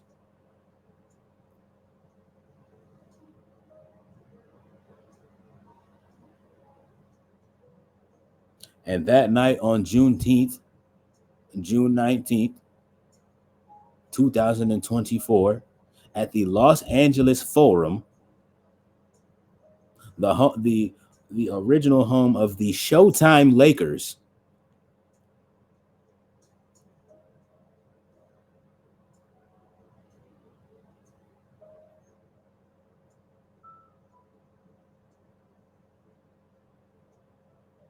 our one of our West Coast goats, Kendrick K. Lamar,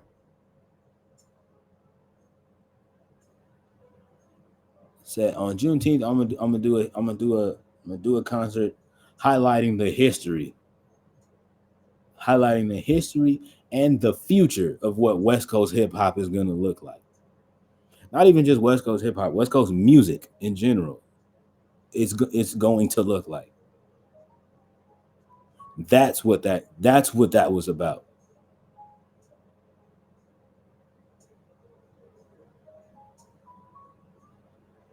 It didn't have nothing to do with no Canadian, like, you know what I mean. It didn't have nothing to do with no Canadian pop star who's culturally out of touch.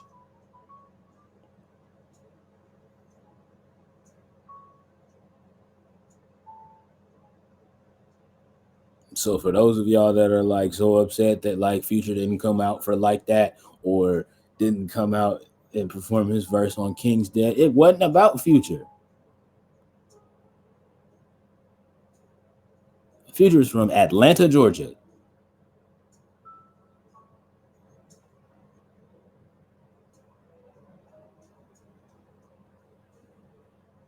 And for a lot of us, for a lot of y'all, for a lot of my specifically black and brown folks who have never had the chance to visit Atlanta, I do suggest at one point in your life you do go back, you do go and visit at least somewhere in the South, because I promise you, there's some connected history there for all of us.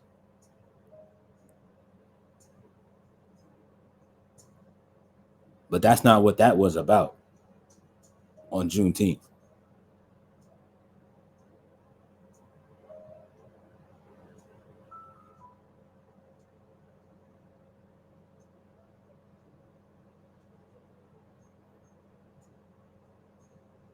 That was about that specific night that Kendrick Lamar and Mustard put together was specifically about highlighting the history and the future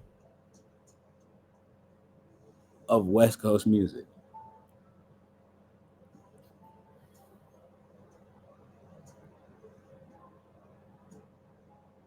Do not misinterpret my tone. I'm not upset. I'm very, very passionate about that because of the fact that I myself am a West Coast artist. So the reason of why I'm speaking with so much fervor, vigor, and passion about this specific subject is because my history was represented on that stage that night.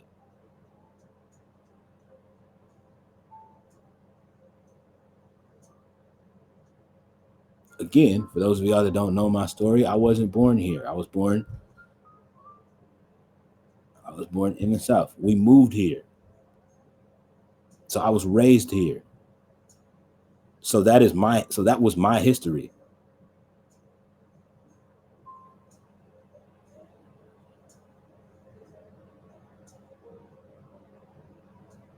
I went to middle school out here on the West Coast. I went to high school out here on the West Coast.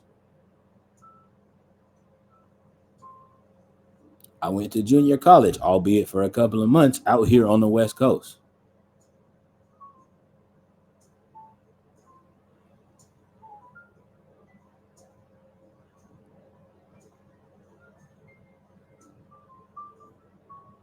I got to see a lot of my favorite rappers live out here on the West Coast.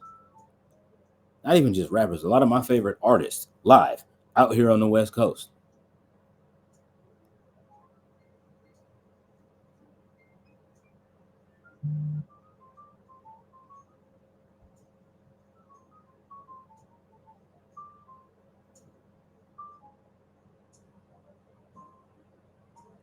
I will let it be known time and time and time again. I am Southern born and West Coast bred, and you just gonna have to deal with that. Cause it's that thing for me of where like I will talk about it and it will get to the point of where like I will annoy you. Some people. Cause it'll be that whole thing of where it's just like, oh my gosh, bro, okay, we get it. You're proud. No, you don't get it. Because if it was something that you were this proud of, you would be speaking about it as much as I'm speaking about it. And especially because of the fact now that we live in an internet age that likes to make this makes like these weird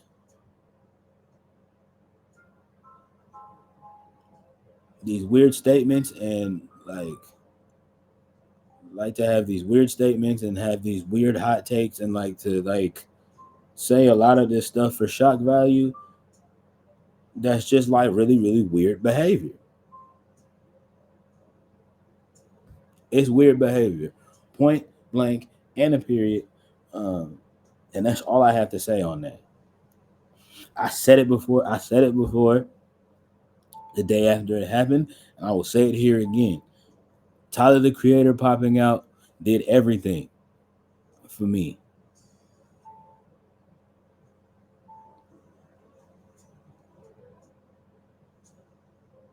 Because again, that's also a part of my history. And for the weird kids that are also from, you know what I mean? For the kids that are all, you know what I mean? For the kids that were also labeled weirdos for listening, you know what I mean? For listening to Odd Future and being a fan of Odd Future and that whole like wave and culture that Tyler created. No pun intended.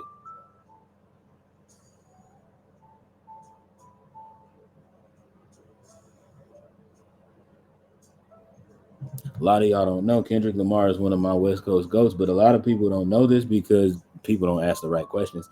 Um, One of my favorite West Coast rappers ever, YG,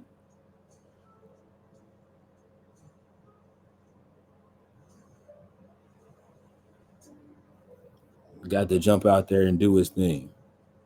Dom Kennedy, I haven't seen Dom Kennedy do anything live in years. That meant really a lot to me.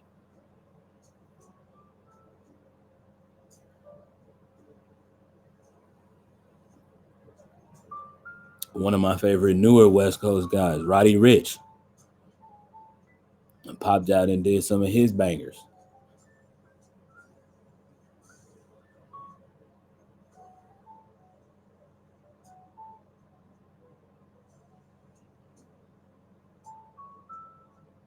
So again, for a lot of y'all, that probably is like, you know what I mean. This is probably just going to be a little cultural statement that y'all are going to make um, every now and again. But literally, what that pop out represented, what the pop out represented for somebody who is a part of the West Coast music culture, like that was everything.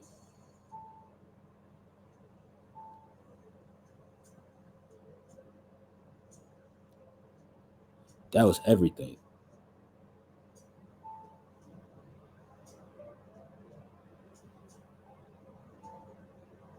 That was everything because you really do sometimes just gotta pop out and show boys how it's done. I don't even know why I'm trying to be nice about it. Sometimes you really do just gotta pop out and show niggas how the hell you do it from time to time.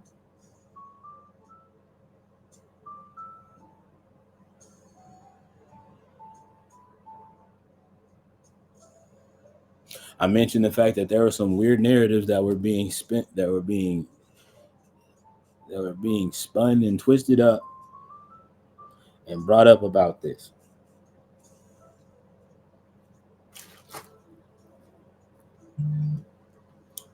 First weird narrative I seen, a lot of people coming out after the pop out had happened and being like, like, oh, if I was Drake, I wouldn't be too threatened about that whole little concert because I still have more Grammys than Kendrick. I still have more hits and more Grammys than Kendrick. Okay, considering the fact that that's not what that was about. Um, that's a little weird that you brought that up. Um, that clearly is legit an instance that You just wanted to hear yourself talk.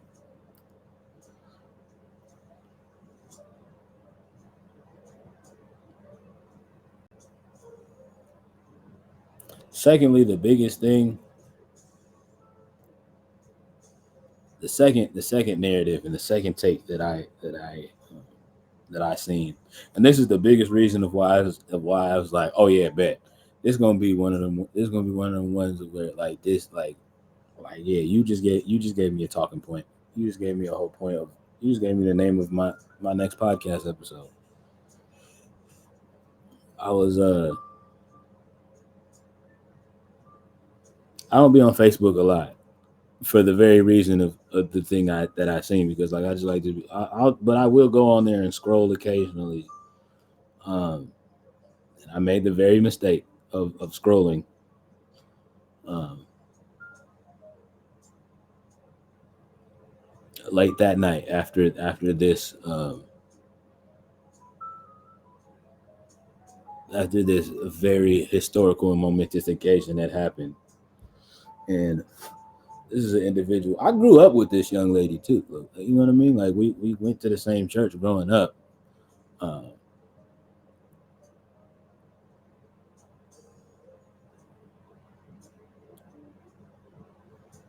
her life has since then gone away a, a whole lot different than mine. Um,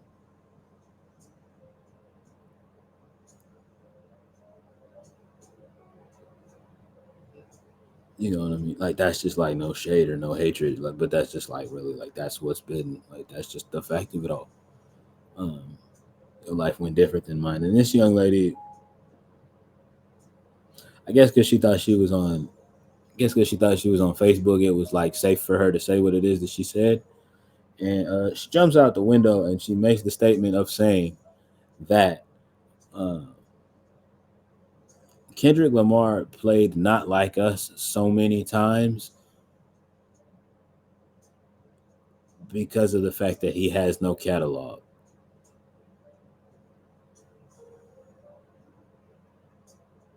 I'm sorry.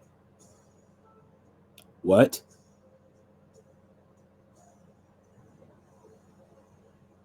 I beg your absolute pardon. Excuse me? Who doesn't have a catalog?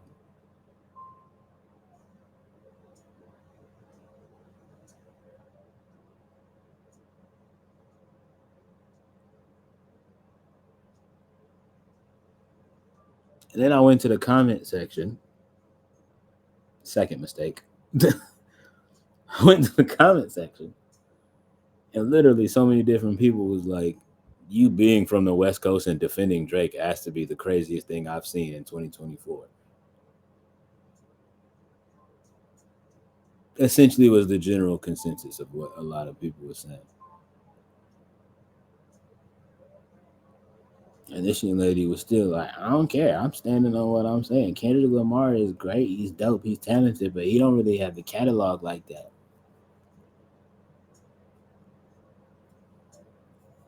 I mean, like, why else would you get like? Why else would you go out there and play "Not Like Us" so many times?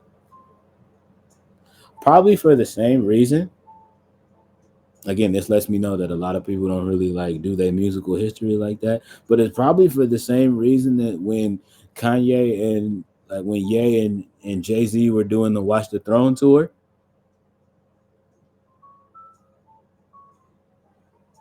and they played "Niggas in Paris" 672 times when they did the show in Paris.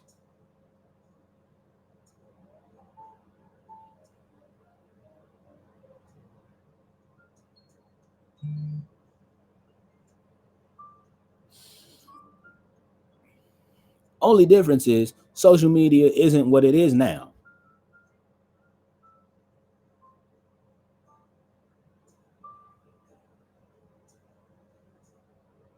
So if there is any visual footage of that, the audio on it is probably god awful,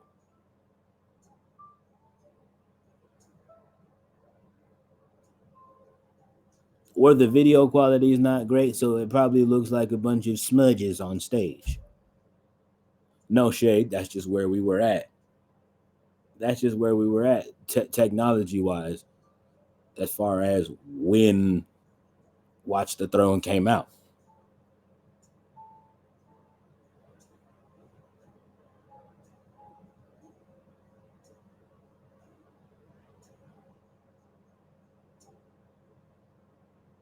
So again, to the individual that said that,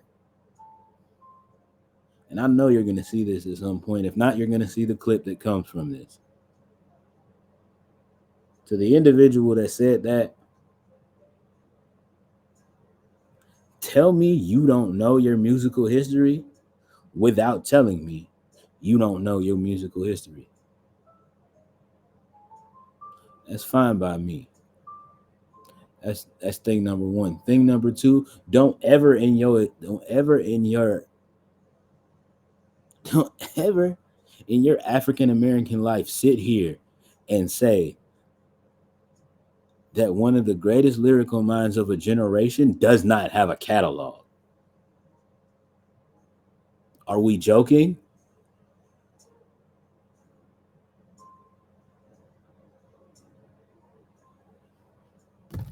Let's just do some quick research, shall we? Just to help you out. I'm pulling up my Spotify right now on my phone. I'm going to scroll up and go to Kendrick Lamar.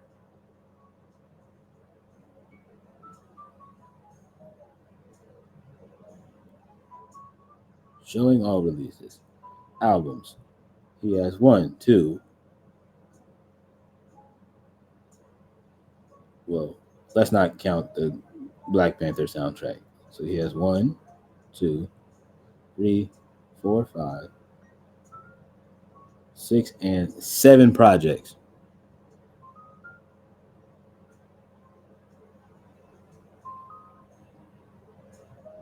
All classics, by the way.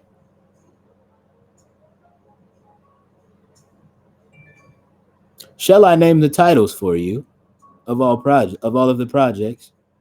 Yes? Cool. Here we go. In 2010,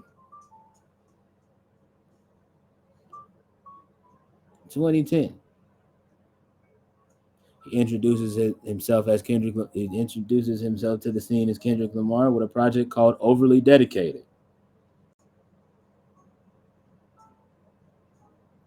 Some hits off of that project that he definitely could have performed. Ignorance is Bliss would have been a great record to perform. Absol was there. He could have did PMP 15, also off of this project.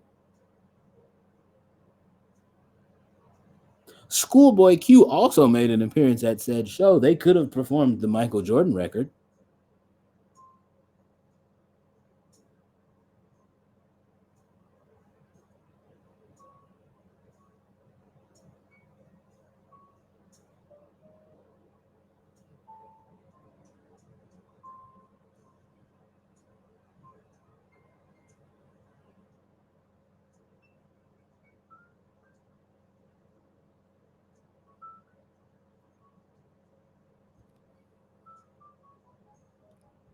In 2011, when I was introduced to Kendrick Lamar,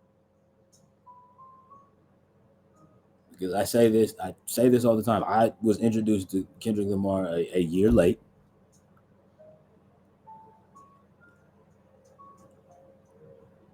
So that's why I sit here and I say he's one of my goats, but he's not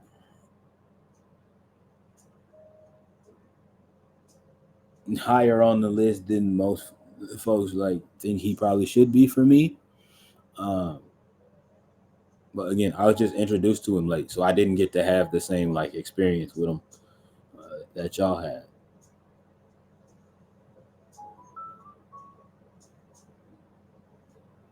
But 2011, a year later, he introduces. A year later, when I get introduced to him, he comes out with a little mixtape called Section 80. Let's talk about songs that he could have performed on there. F Your Ethnicity. Hold up. ADHD would have been great. Ronald Reagan era. Considering the fact that it was Juneteenth, that could have been a very, very powerful record to perform live. Rigor Mortis, Chapter 10, Blow My the high power of the record.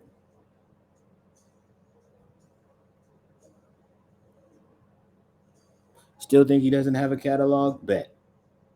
Later in 2011, he comes out and introduces himself to the world with his debut album, Good Kid, Mad City.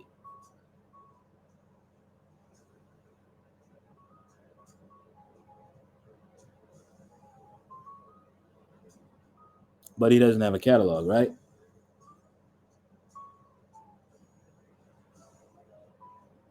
Again, songs he could have performed. The Backseat Freestyle, Chick Don't Kill My Vibe. He performed Money Trees. That was one of the big joints on. He performed Money Trees and Mad City, mind you. Two of my absolute favorite songs off of this project. Sing About Me. Dr. Dre also came out, so he could have did the Compton record with him that they have on this project. If you want to include the deluxe version, they also have him and Dr. Dre also have a song together called The Recipe.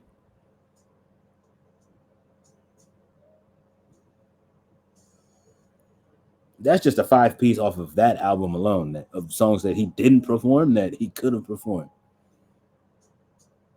And the room still would have, and he still flipped the room, and the room would have flipped if those songs would have dropped.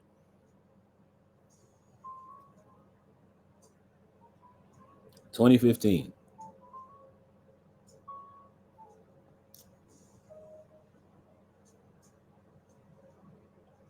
He drops a project that's near and dear to my heart. Talking about Kendrick Lamar still. Arguably, chat, my favorite Kendrick Lamar album still to date. But I'm really into. This is the kind of music that like I'm really really into. So this is like a joint that like, if I'm really really going through it, I will sit here and legit press play from the top of this album and let that whole joint run through to Pimp a Butterfly.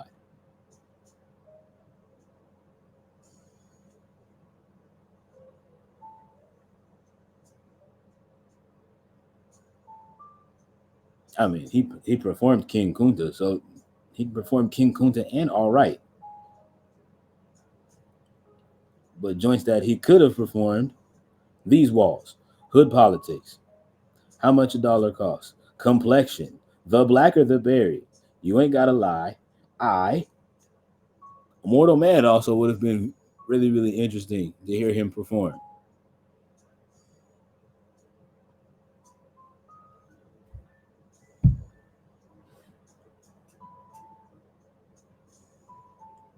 So yeah, These Walls, Hood Politics, How Much a Dollar Costs, Complexion, Blacker the Berry, You Ain't Gotta Lie, and Mortal Man.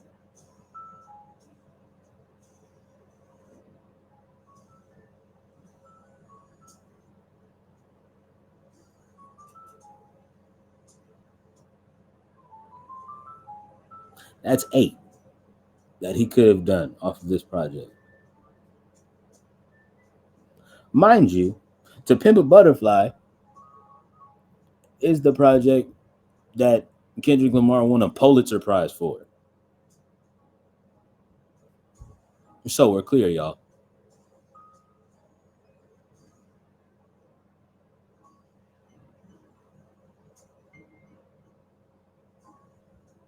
In 2016, he hit us with a fun little Lucy called Untitled Unmastered. That's just a gem. I don't think he would have done anything off of that.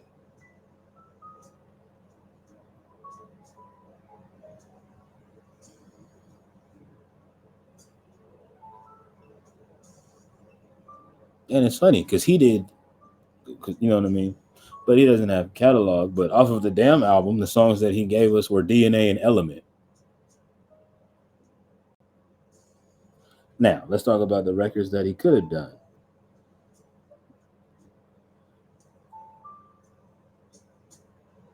Oh, and he gave us Humble. He could have gave us Pride, Loyalty would have been cool.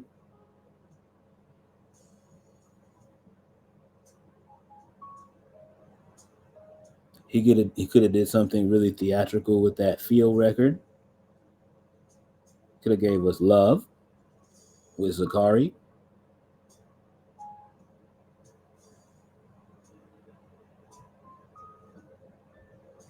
He could have gave us Fear.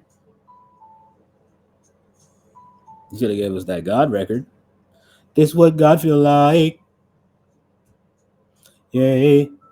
Laughing to the bank like ha ha. Hey. Flex on swole like ha ha. You feel some type of way then ha. But he has no catalog, right? Continuing on.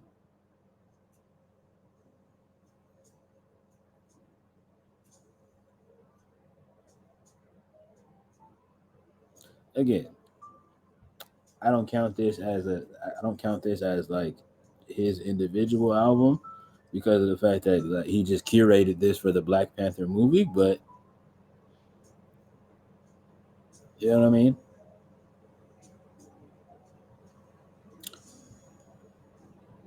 But again, that's a fun thing. That is a fun thing and it's something that like we really can't just like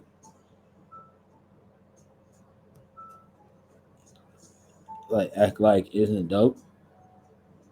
Marvel's Black Panther asked Kendrick Lamar to curate a soundtrack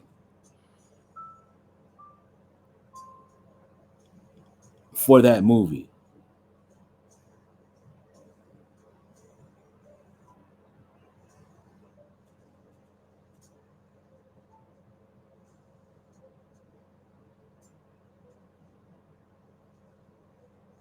The first time in the Marvel, like you know what I mean, the first time in the MCU universe, we get introduced to our, like you know what I mean.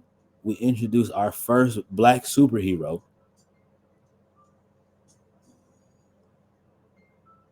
The first black superhero gets introduced into the MCU, and they ask one of the greatest hip hop artists of our generation to curate the soundtrack for the movie.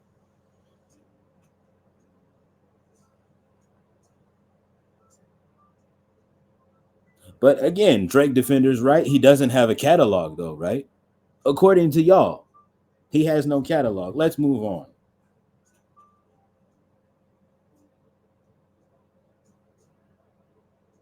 Most recently, 2022,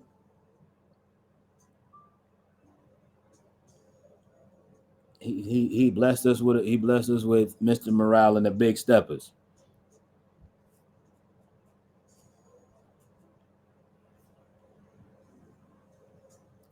Let's talk about songs that he couldn't perform because again, right? He only performed Not Like Us. He only performed Not Like Us 5 times, 6 times, 6 times if you include the walkout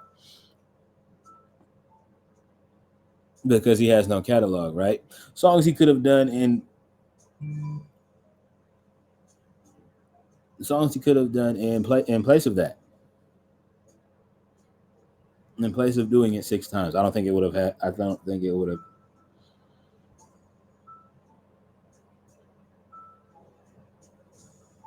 It would have diverted from the point. But just to humor you people that say he has no catalog, off of Mr. Morale, songs that he could have done, personally to me, in 95, Die Hard, Rich Spirit, Purple Hearts, Crown, Silent Hill, Savior, Auntie Diaries would have been interesting. Savior, Auntie Diaries. Mr. Morale, Mirror. That's 11 off of that project alone. What's my point in all this? So glad you asked. My point in all of this is don't sit here and act like an artist of Kendrick Lamar's caliber is not calculated and doesn't do the things that he does on purpose.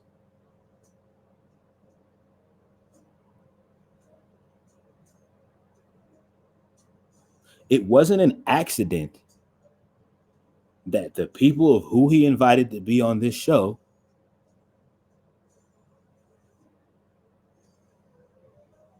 were all West Coast artists and all majority LA based and LA natives. That's not a shock to me. That's a thing where it's just like, oh yeah, well, considering Kendrick Lamar is Kendrick Lamar, that would make sense. And he's throwing a concert on Juneteenth. Like, yeah, it's a there's always a method to his madness. There's a reasoning behind this. That's my thought process.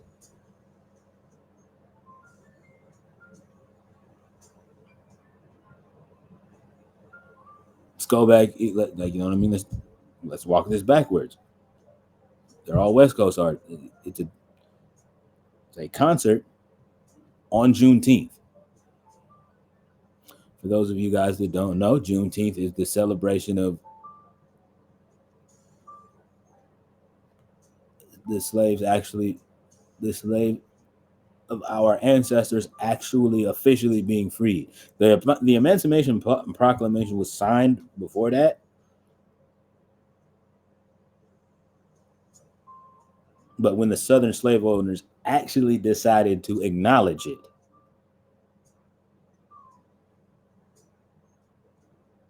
wasn't until what we now celebrate as Juneteenth.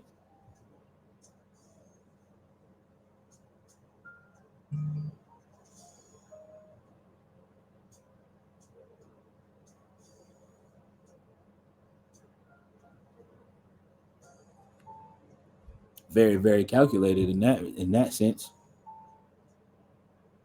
Kendrick Lamar, fellow black man who's very, very a fellow loud and proud, unapologetically black artist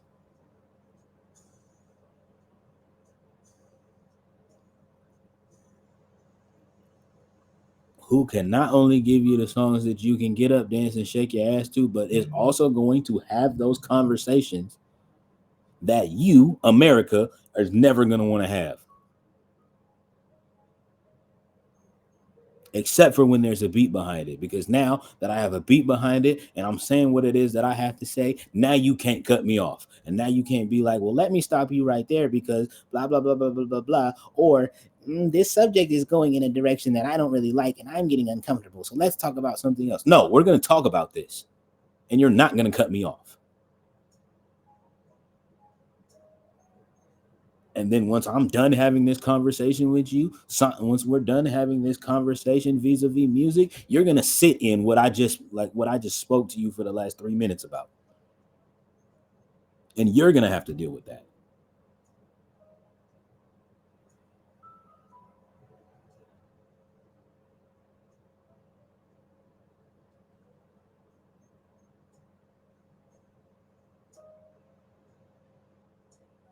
So yeah,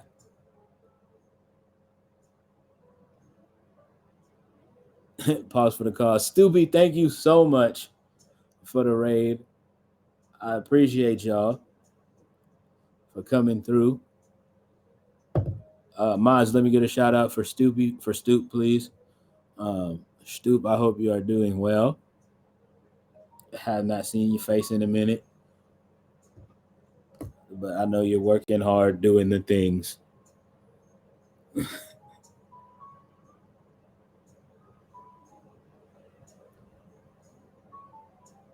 And again, Any of my folks, if you guys are not following Stoop, go over and follow Stoop. She is not only a streamer, she's also a member of our cozy clubhouse community. And you know what I mean? She's usually doing her thing, going off, lurking somewhere.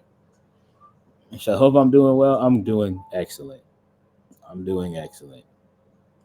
I hope you are also doing well. I miss you. We're gonna chop it soon. I promise. Soon as everything is soon as all of the you said you saw the contest thing that I'm in. Uh it's going good. Voting started today. So we're gonna see how it goes. Um we're gonna see how that goes. We are going to see how it goes. You know?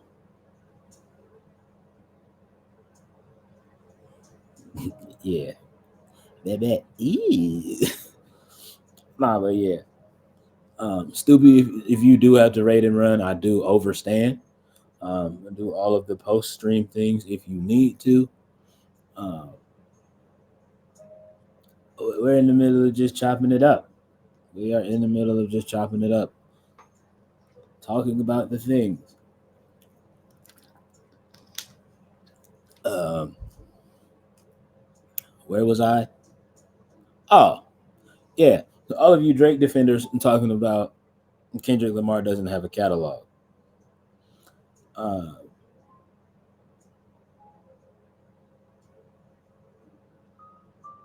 performing a show on Juneteenth, like, you know what I mean? Doing a show on Juneteenth, calling it the pop out with Ken and friends, and all of said friends that were done on the show, like all being artists from the West Coast, like that's not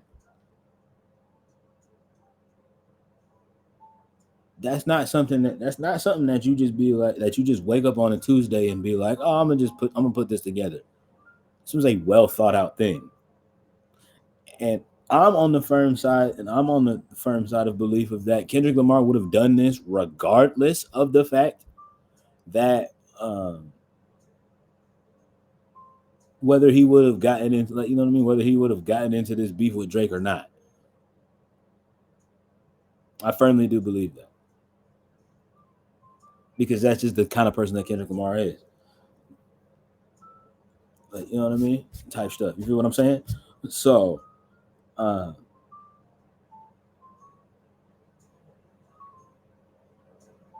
yeah, it's all West Coast artists. It's on Juneteenth. And now we get to the point. And now we get to the biggest point of what I'm trying to bring home about why I say Kendrick Lamar is as calculated as he is. You think it was a coincidence that he started the set off with Euphoria?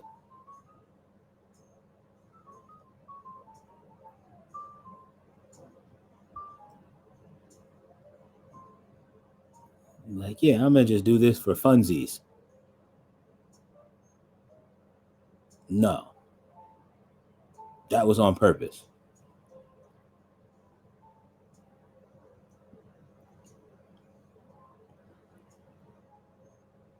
He performed the portion of 616 in LA that he performed with Absol on purpose.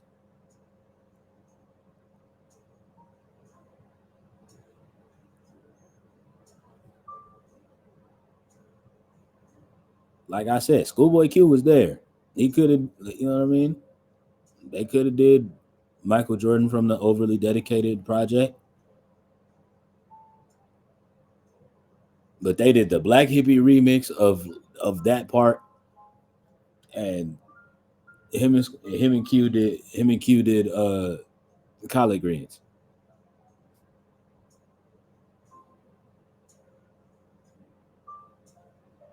on purpose. On purpose, mind you. It's not a it's like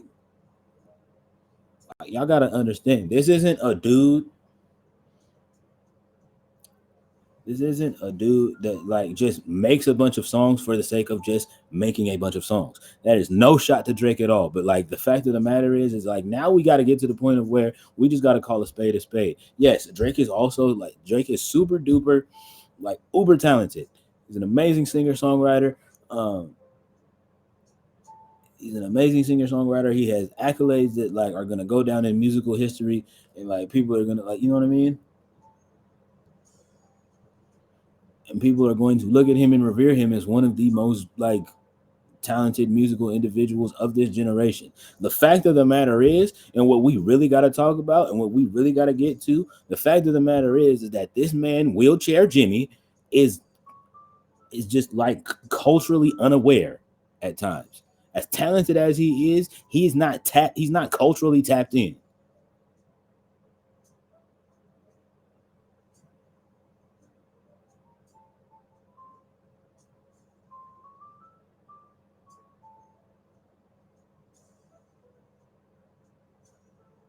Like I know I'm being funny, like calling him Wheelchair Jimmy, but like it's that thing of where it's just like, bro, like you're Canadian and you're not really connected to the culture like that. That's legit been the entire point of this beef. I said it before and I say it and I'll say it again. Like that's legit what this has been about. Because it's that whole thing of where it's just like again with the like that record, if we want to go back down the track history, K Dot has a surprise verse on a featuring Metro song like that, comes out of nowhere, snaps, shakes the whole world up. The biggest consensus of that verse is like I understand what my dog J. Cole was saying about the fact that we could share the top spot, but for me, I don't want to share the top spot. I'm selfish. So no, it's not a big three. It's just big me.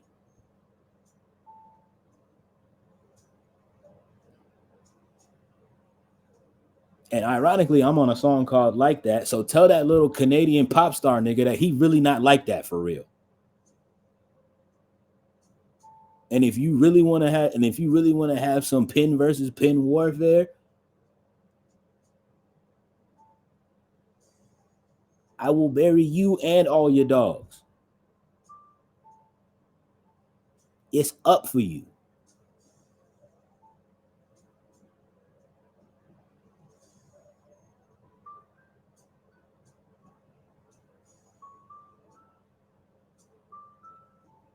Then Drake comes out and responds with like, you know what I mean? Then Drake comes out and responds with the push-ups record, doing the typical Drake things that I knew he was going to do.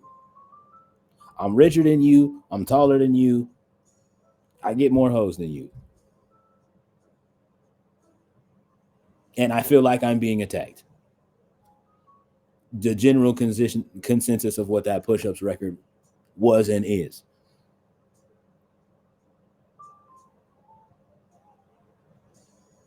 Then he follows that up with the Tailor Made record.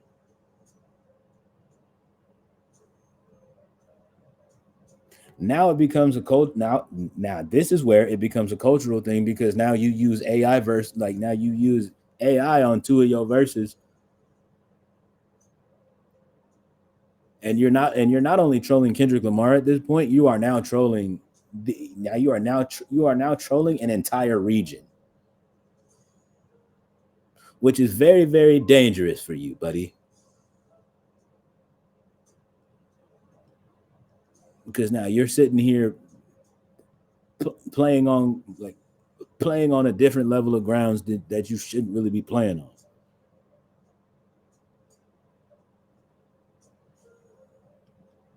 And then want to sit there and be like, "Nah, K Dot, don't get quiet now. Nah, bro, don't get quiet now." You know what I mean? Doing the thing like a literal child. I'm not touching you. I'm not touching you. I'm not touching you. Like you.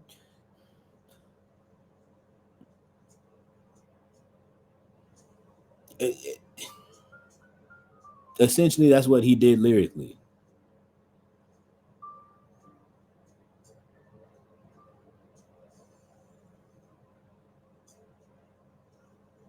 Kendrick Lamar then says, all right, bet. Drops Euphoria. What's the whole point of Euphoria about? Damn, all of y'all's favorite actor turned rapper is really like crashing out right now. It's kind of crazy and sad to see for real.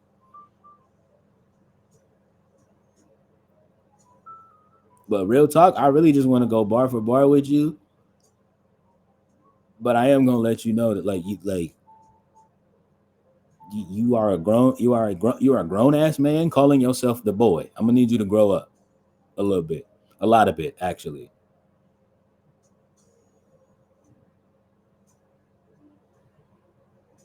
It's like, and while we're on the subject, let's talk about some stuff about, like, you know what I mean. Let's talk about some stuff about you that I really don't like. Think it's weird that you say the word nigga as much as you do.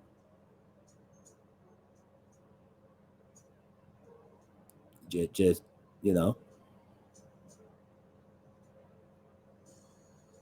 at that point in the beef, it's like it's some other stuff that I about you that I think is weird, but I'm gonna let you, like, I'm gonna spare you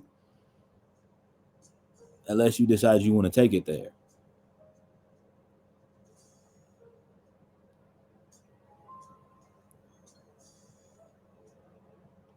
616 in LA is kind of him just still just doubling down on that, where it's just like, nigga, I'm telling you, just keep it, just keep this rap. Just rap, just try to rap with me. Because if you want to make this about anything else, it's gonna get ugly.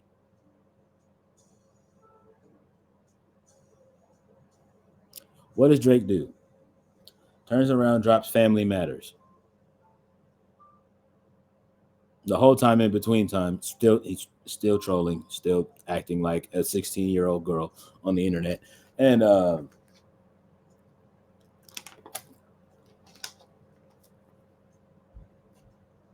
so yeah, it's a whole thing. Then out of nowhere, Family Matters drops. What's the biggest point about Family Matters? Drake is just like, okay, you talked about my son. Now I'm angry. Grr, you know what? That's it. I'm gonna air out your dirty laundry. You hit women. You're a woman beater. Now, granted, for all of you people that are like, okay, but you are aware that is wrong. Right? Yes, stupid. I'm very aware. You know what? Stupid was harsh. Yes, I am aware that domestic violence is not okay. Yes, I'm aware of that.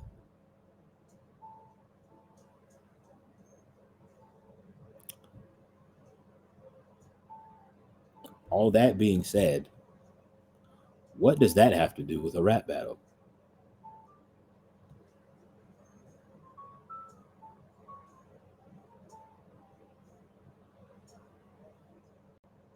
What does that have to do with a rap battle? Kendrick just wanted to go bar for bar with you. He just wanted to spar a little bit.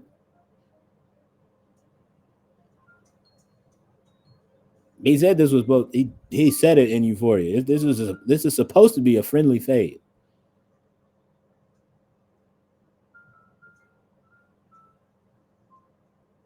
but because of the fact that Kendrick Lamar is a very calculated individual, like I said, he knew Drake was going to get in his feelings and take it somewhere that he wasn't that it wasn't supposed to be taken.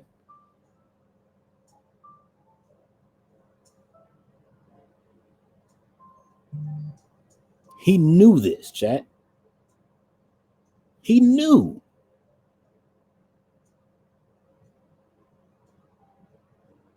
He was like, "All right, bet. Like I'm gonna literally blatantly say in this song that this is supposed to be a friendly fade, but he's gonna get so sensitive about the fact that I say I don't want to hear him say nigga no more that he's good. Like, you know what I mean? I know he's gonna take this where it doesn't need to be taken. Even though I told him that's something you don't want to do.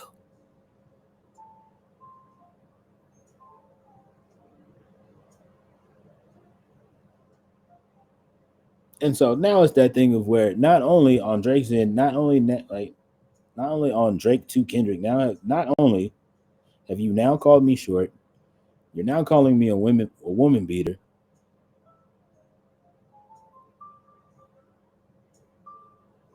You're now saying, and I said this when Family Matters dropped. You're now doing this thing of where you're saying like, I said this not only when Family Matters dropped, but I said this when For All the Dogs dropped. I said it's that thing for me of where it's just like it like this is that part of where like Drake being an African Canadian, like he doesn't like he's it like that part in his brain, like disassociates.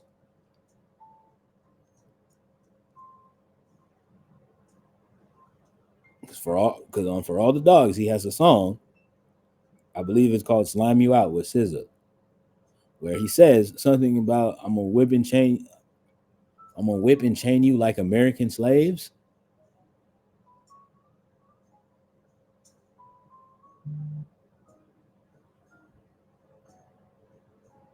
Which again was another point that K Dot brings up on Euphoria, saying you saying like you want to be a part of this culture so bad, but you're doing a lot of this like culturally insensitive stuff.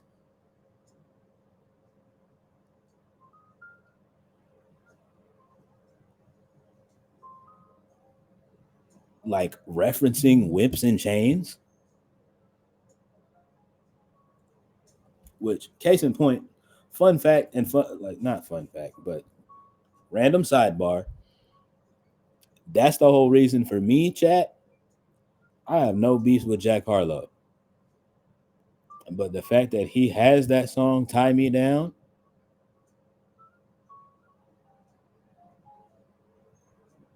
and it's that thing where like that's that thing of where like I'm saying, like where it gets weird and where it's just like that's the part of where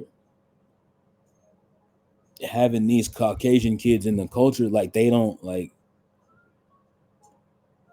where like stuff in that kind of gets like really, really like culturally insensitive. And I'm not saying people that are not black can't be in the hip hop space. But when you make a song that says, I don't like no whips and chains, but you can tie me down and you can whip your loving like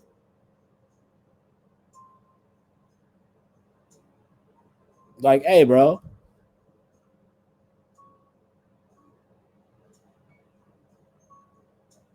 like say bro, I know you're white and so you don't probably see a problem with this, but a good majority, a good consensus of your fan base is black.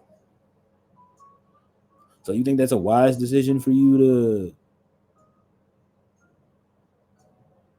Oh, you go okay. The song just you just put it out because you knew the song was gonna go crazy on TikTok.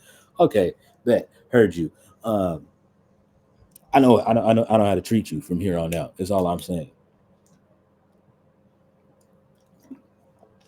And that's the same thing I said about Drake after the For All the Dogs album. I was like, with that line specifically, bet I know how to treat you going forward from now. Which is probably the same thing that Kendrick Lamar said when he heard For All the Dogs and this man talking about I'm one away from Michael nigga beat it.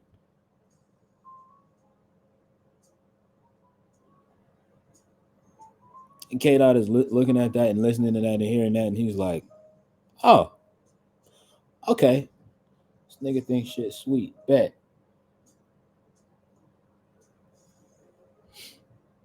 bet. You want to play? Well, nigga, let's play."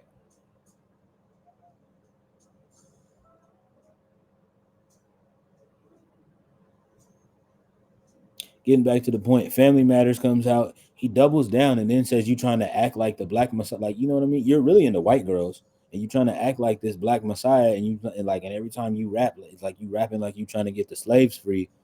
It's like, okay, bet you're really not. You really don't get it. Like you really don't get it, Mister Aubrey.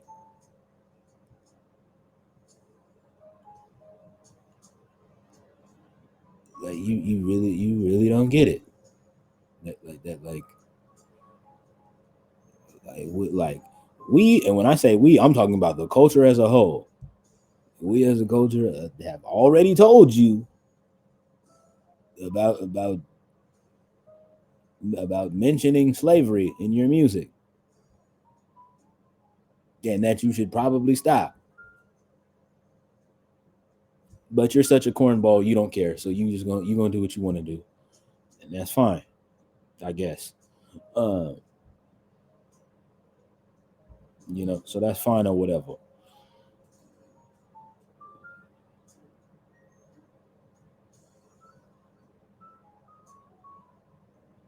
To that point of, like I said before, when a lot of these Drake defenders was like, "Oh, what would happen if?" It's like, I'm telling you, if it would happen, if it comes out that K Dot was lying, like that K Dot was lying on that Meet the Grams thing about Drake having a daughter, I promise you, for me, Drake automatically wins. Then it comes out on the Heart Part 6 that he says that he had somebody feed him that information.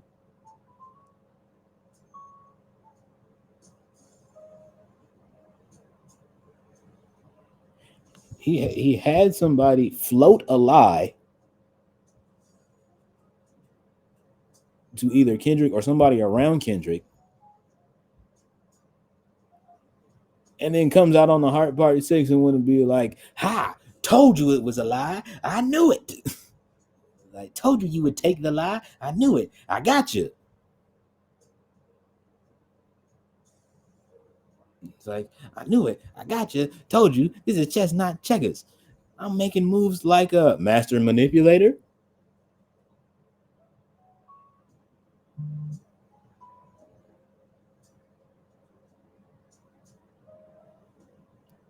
As was mentioned in Euphoria,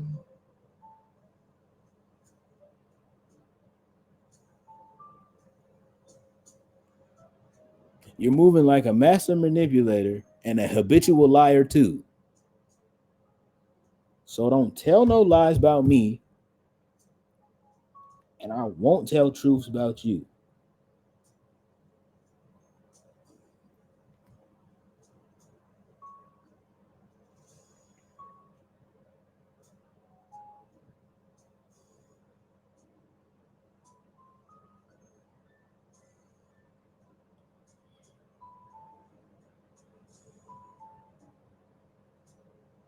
And then that's all I seen from you Drake defenders when as soon as the Heart Part 6 came out.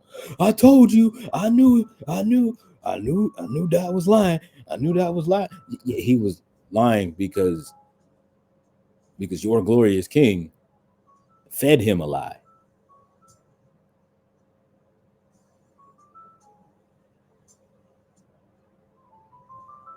And again, let's double back to the point of how, for all of you Drake defenders, your glorious king decided to address the child diddling allegations.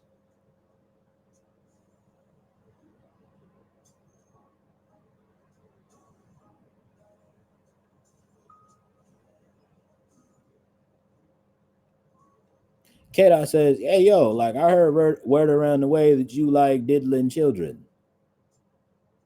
I just want to know if it's true or not, for real."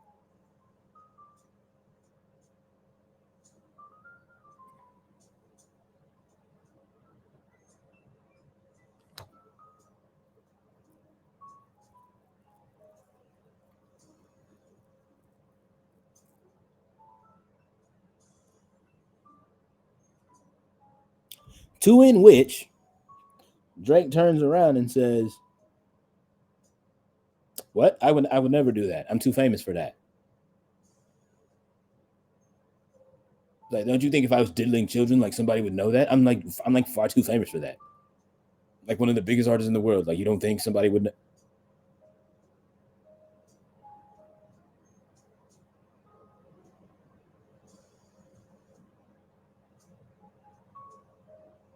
Well, actually, Mr. Wheelchair Jimmy, sir, I didn't think you ever would. Hey, fat. Hey, sis. Not coming in with the gang gang. Uh, yeah, Mr. Wheelchair Jimmy, sir. Actually, at first I wasn't thinking that you were into diddling children, but now when you come out, when you come out the gate and your defense is, I'm far too famous for that. Now for somebody like me, now I'm looking at that.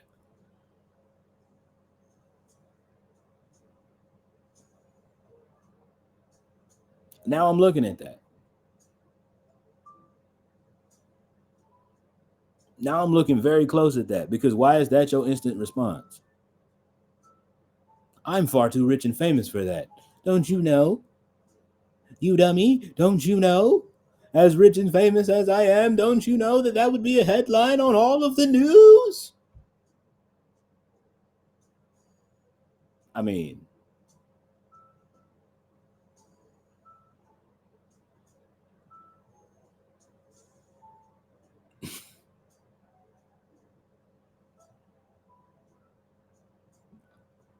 weakest comeback ever. Yeah, like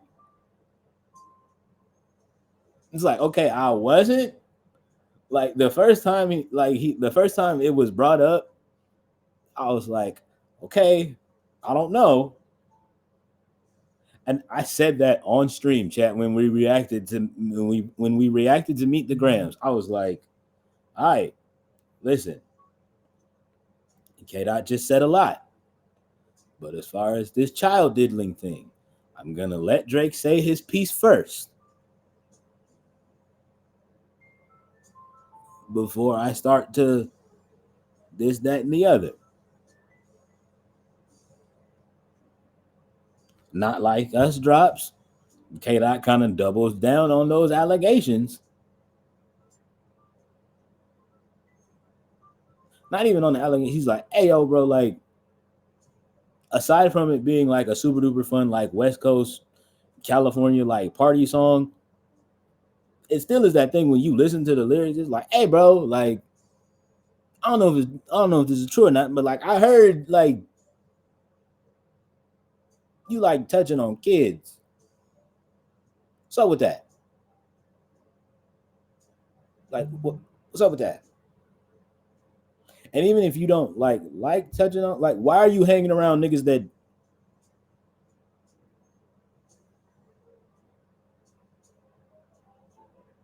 have been arrested for that before? Like, and it's not just Baca; it's other niggas on this nigga's team that legally have to register as offenders.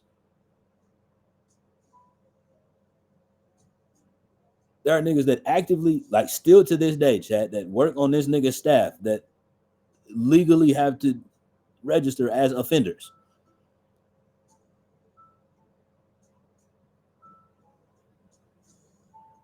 So now it's like, hmm.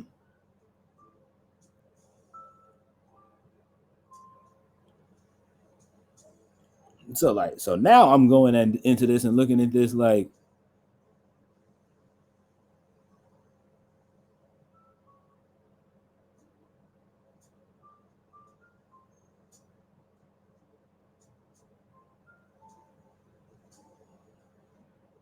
that would make sense.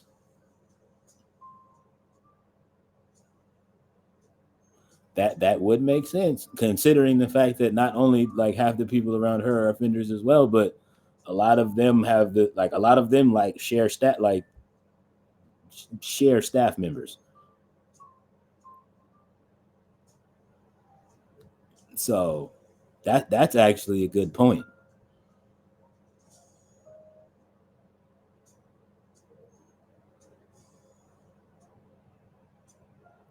I and that thing where just like he and Kendrick is a guy like me where he just like this is where I relate to K Dot so much of where it's that thing where it's just like, I'm gonna tell you, this thing is loaded. I don't want to empty it on you. But if you push me there, But if you push me there and take a shot or graze me in any way, I can't promise you how I'm going to respond.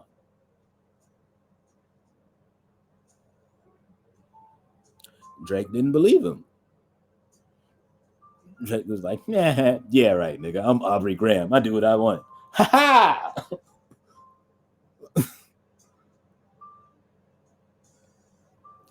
Grazes Kendrick. Kendrick was like, oh, okay. All right. Kind of expected that you were going to do that. Okay. Shot one. Meet the Grams.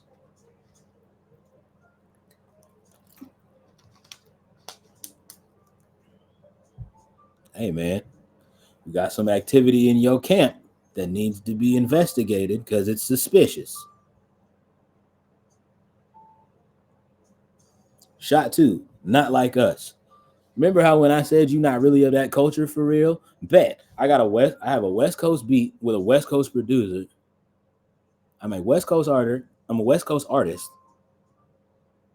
on a West Coast inspired beat from a top tier, mind you, West Coast producer.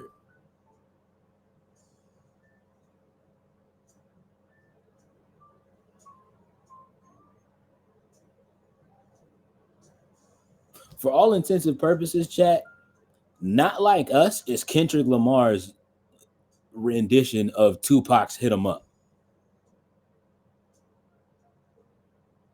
Essentially.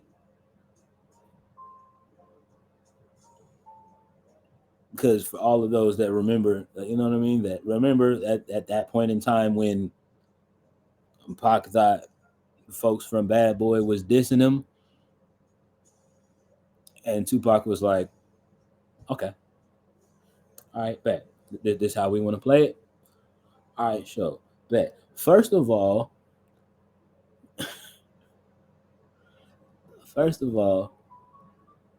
fuck your bitch and the clique you claim.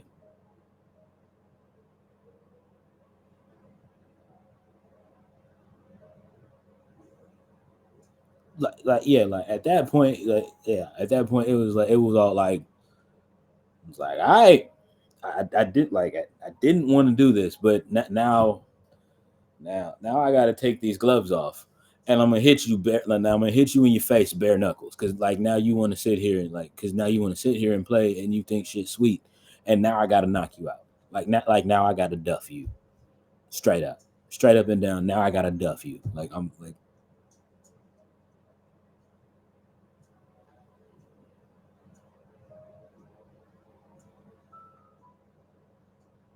and I said that. I said this before the beef even got to that point. I was like, if Drake does the Drake thing that I think he's gonna do, and bring up, like, you know what I mean, start bringing up like people's like wives and like kids and like family and shit, like it's gonna be like it's probably gonna be a worse situation than Story of Adidon, and it was. It's like again, for those that remember, when Drake was like, I'm gonna let it ring on you like you did your wife Virginia Williams, and Pusha T was like, all right, bet. I just wanted to exchange some bars for real. Um, wanted to exchange some bars for real. And first of all, you already started with this bullshit talking about I didn't really sell dope like that, and this, that, and the other, and like, you know what I mean. And now you trying to throw some dirt on my name. Now you've mentioned my wife. Now I'm pissed. Like now I'm pissed. Like now I'm pissed, and I'm actively going to snap your neck off.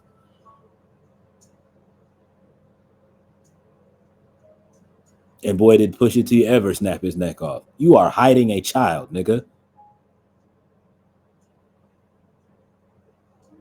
Sitting here talking about who I'm finna marry. Let's talk about who you got pregnant, nigga. You wanna play that game.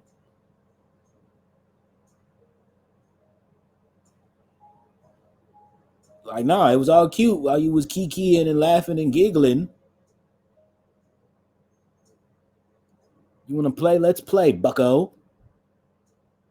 You are hiding a child. You deadbeat father.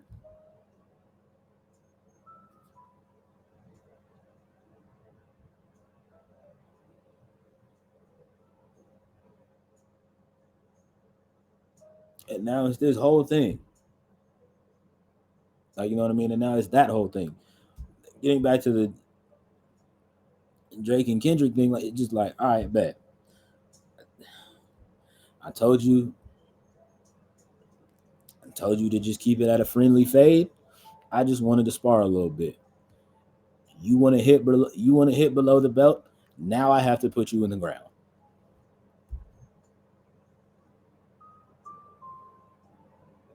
It's like, you know what I mean? Like, you want to hit below the belt because you don't know how to, you know what I mean? You don't know how to keep stuff as just a friendly little. You don't know how to keep stuff as just a friendly little back and forth. Now you got to die.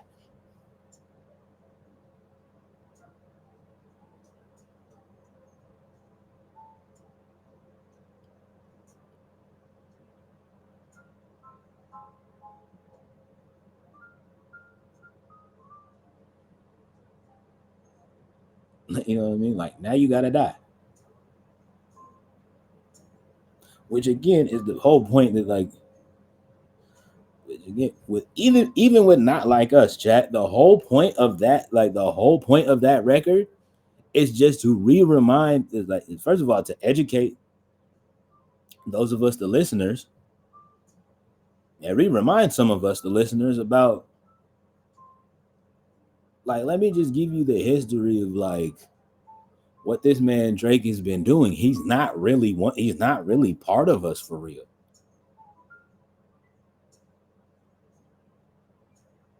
This nigga came in. First of all, this Canadian born kid comes in and does like Elvis did with rock and roll, and so many, like, you know what I mean? Or not rock and roll, but like Elvis did with blues music, and so many other Caucasian artists have done with a lot of black art forms. Come in, take our stuff, popularized it,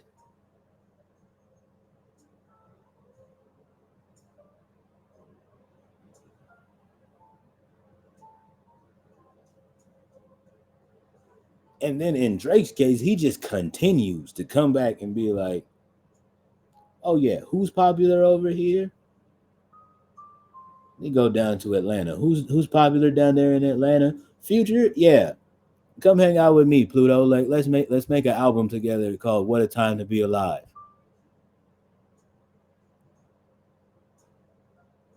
Who else is popular here in Atlanta? That kid 21 Savage. Yeah, come hang out with me, young. Come hang out with me, young fool. You got some skills or whatever.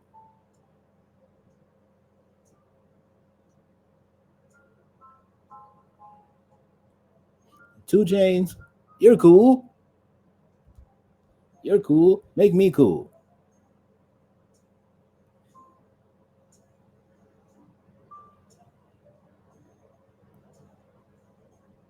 I need some more new lingo. Who's good with the lingo down here? Lil baby, come over here. Let's do some songs together. Teach me some of this new Atlanta lingo you guys got going.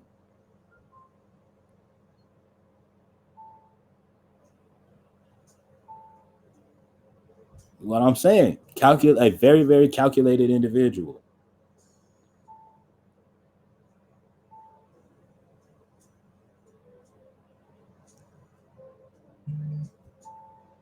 Which is why it baffles me and blows me away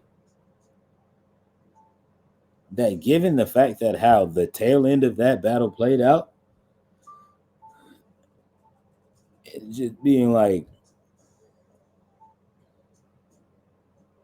then at the end of the song where with Drake clearly sounding defeated and being like, I would have liked that West Coast song if you weren't on there lying and talking about and calling me a predator or whatever. Like, cool.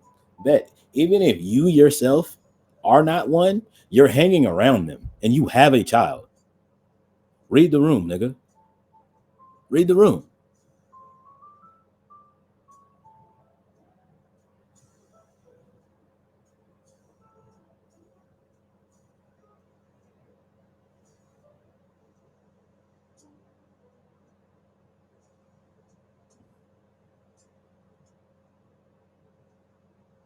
That part, I'm just saying, gangy, like read the room, my nigga. Read all of the room. You, even if you are not, even if you yourself are not diddling children, there are niggas around you in your camp that are on the registry. So you want to sit here and like try to explain to the world and try to sit there and tell the world that I'm lying, and it's just like, okay, bro, even if it's not you, it's still around you. So did I really lie?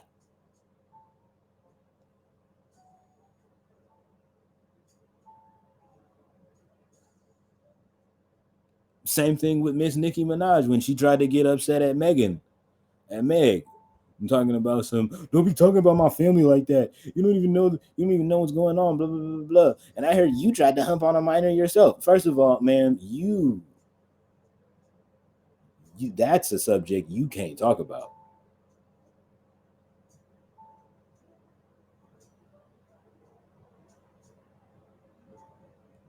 Because you know the case that your husband has. You knew the case that your husband had when y'all was dating, and you still married that man.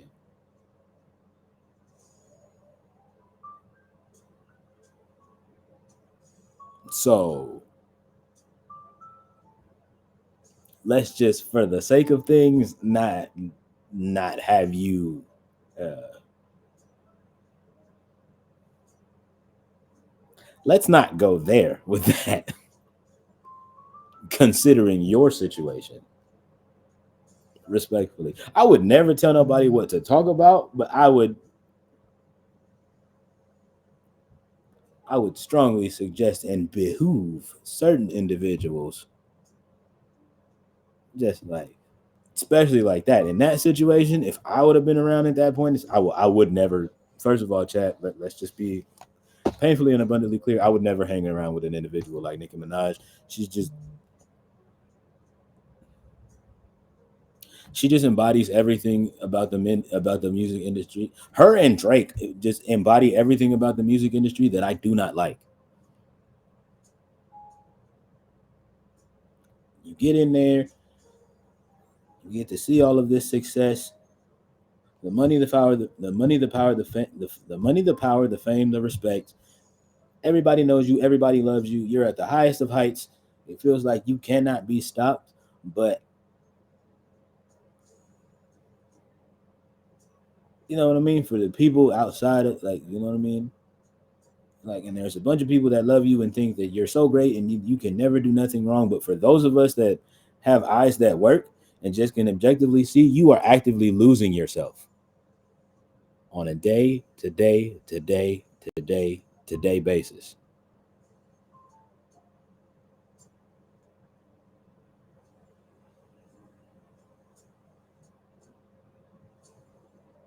That's what this Drake and Kendrick battle was really about.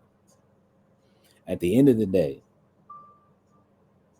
while Drake was sitting here coming at the fact that, like, I'm richer than you, I'm better than you, I'm more famous than you, I have more hits than you, I have, like, you know what I mean? I have, like, you know what I mean?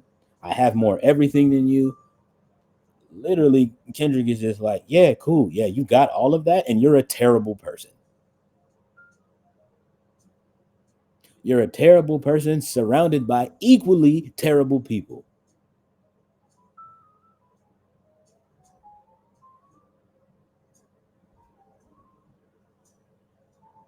So what now? Where do we go from here?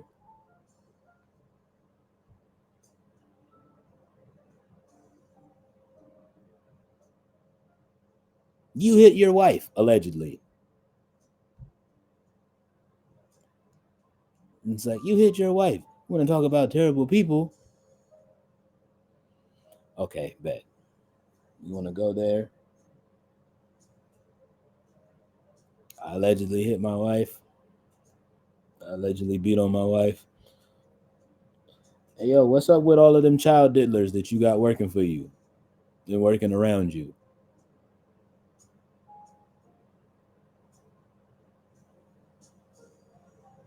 And then, of course, not hearing all of the information. Not hearing all of the information. The Heart Part 6. Why'd you write that song, Mother I Sober, about being molested? That's not what that song's about at all.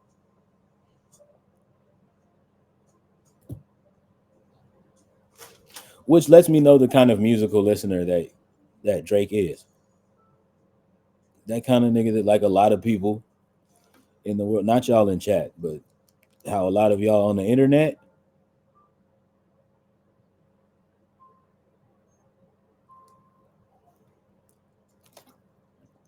hit him with the Thanos for real. I mean, in all actuality, because you want to sit there and be like, well, what about that song Mother I Sober when you talking about being molested? That's not what that song's about.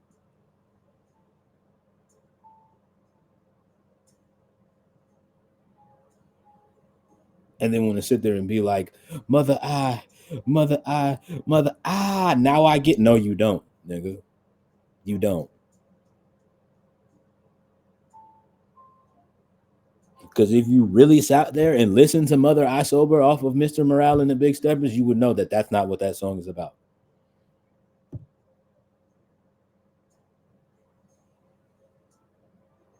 At no point in that record has Kendrick even hinted at or alluded to the idea of him being molested.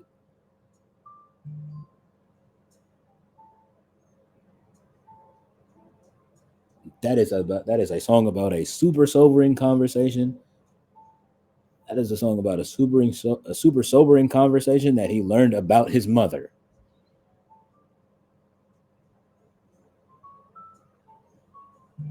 His mother.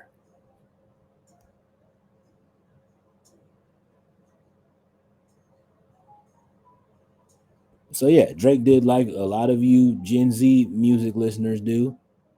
You have to listen to stuff.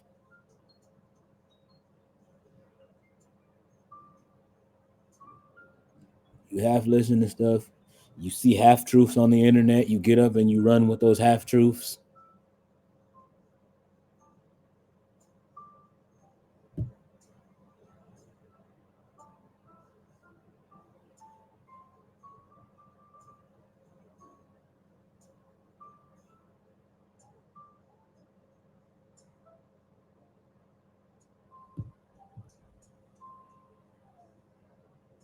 And again, I'm going to reiterate this for the last and final time. All of you Drake defenders trying to sit there and make the pop out about Drake, that didn't have anything to do with Drake.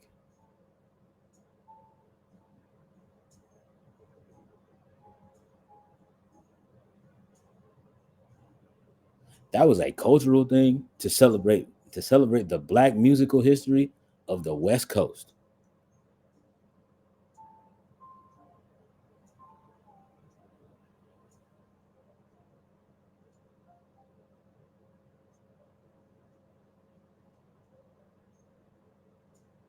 Everything news flash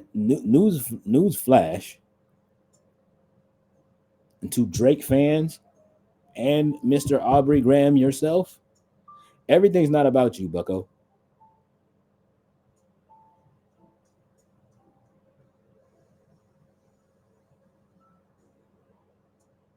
I get it. You've been super duper famous and you've been a super duper big deal for a very long time. Everybody's not after you like you think they are.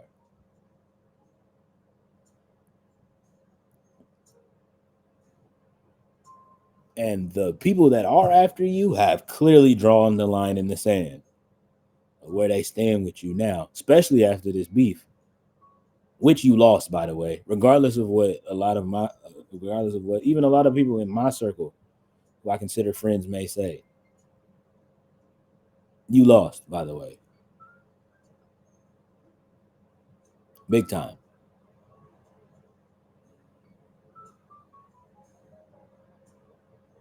And if people want to wonder when Drake lost for me, the very nanosecond he said I'm far too famous to be a child diddler, like, oh yeah, bet. No, you lost for me, buddy. You're cooked. You're done. That's the excuse you're gonna go with? I'm too rich and famous for that.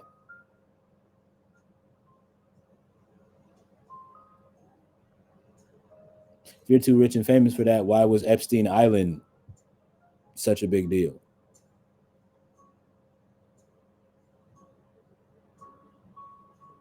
If you're too rich and famous for that, why did they have a whole why is there a whole documentary about some Nickelodeon executives called Quiet on Set?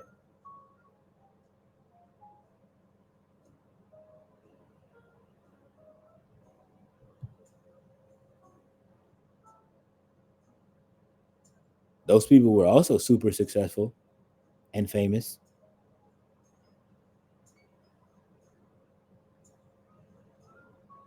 and it took some time, but they got caught. So what makes you different?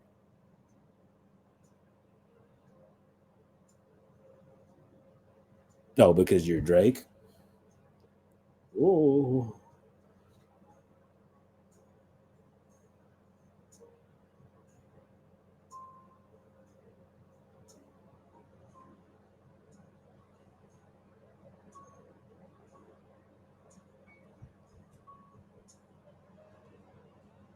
and that's even the biggest thing that I didn't even bring up about all of this.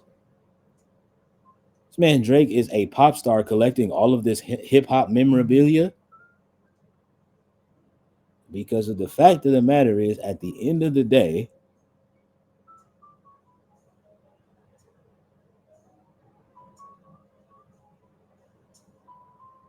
this is a Canadian kid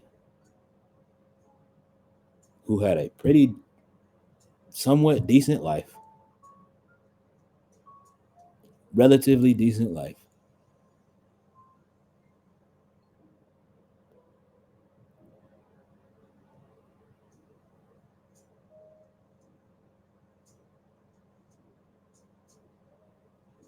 trying to get us to empathize and sympathize with the struggles of being a biracial kid.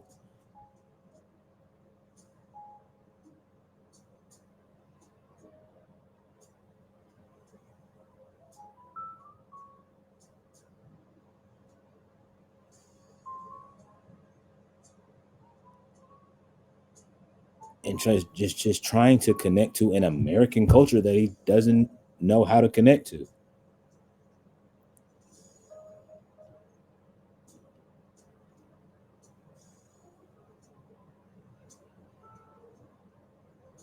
For all intents and purposes, what this battle showed me and should have shown all of y'all is that this man Drake tried to use hip hop, not just American black. Yeah, you're right. You're absolutely right. Good sis, my fault. For all intents and purposes, this Canadian kid, well now this Canadian man, has used the vehicle of hip hop R&B of R&B and hip hop as his vehicle to Trojan horse his way into black culture.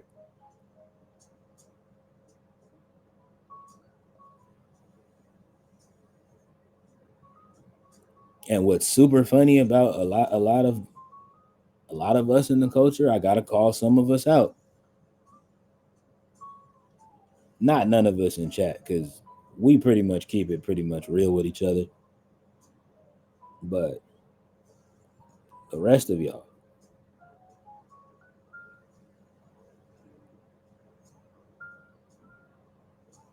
you've kind of let it you for so many years you let him get away with it because of the fact that he was giving you the songs that was making you wave your hands and making you dance and cut a little rug and get up and shake your good foot.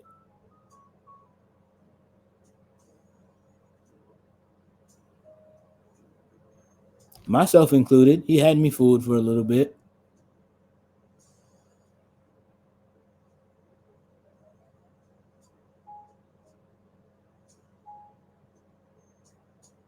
Reason why I'm calling this an issue and calling it to the forefront is because it's super funny that when T.I. signed Iggy Azalea, we, the black culture, crucified T.I. for years.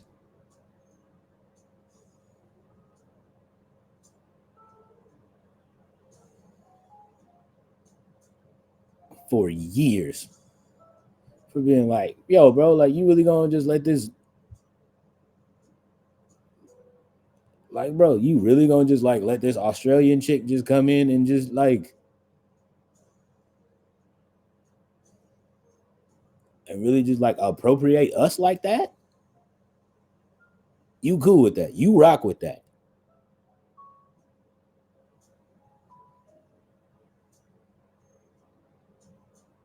You, T.I., the king of the South, from Atlanta, the mecca of black excellence, you're gonna allow that. I don't know, Gangy. That look a little weird. For years, we crucified that man T.I. for that.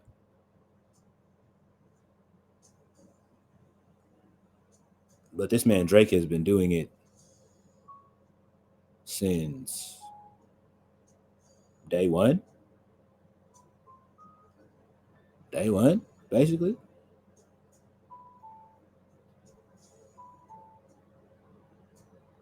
And like I said, I hold myself accountable as well. I fell for the tricks in the traps early.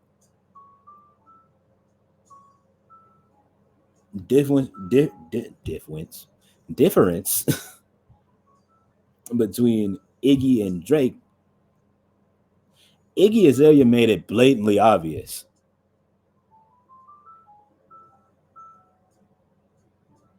Iggy Azalea made it blatantly obvious because of the fact that when she talks like a straight up Australian white girl.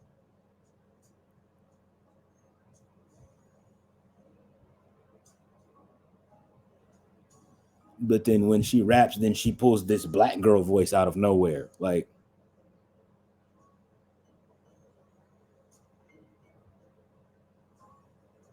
hold on, wait a minute. Excuse me. I'm sorry. Could you talk again real quick? Okay, bet. Now rap your verse again. Who taught you that voice?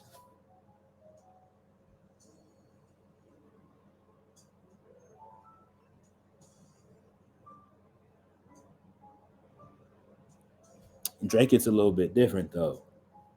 He came with the approach of where like he's gonna give the fellas all the good like braggadocio records and the records with all of the quotables and yada yada yada, and this, that, and the third, and all of that, right? But then he's also gonna give the ladies taking Code Switch to an entirely like that was like Shorty had the Code Switch on like level 6 million. Like she had the Code Switch. If we want to use 2K references, she had Code Switch on Hall of Fame. Like that was the craziest of work.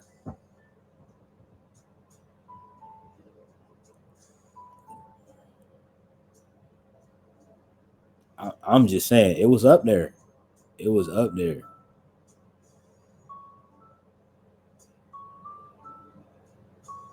She does it now. She still does it now. It's not.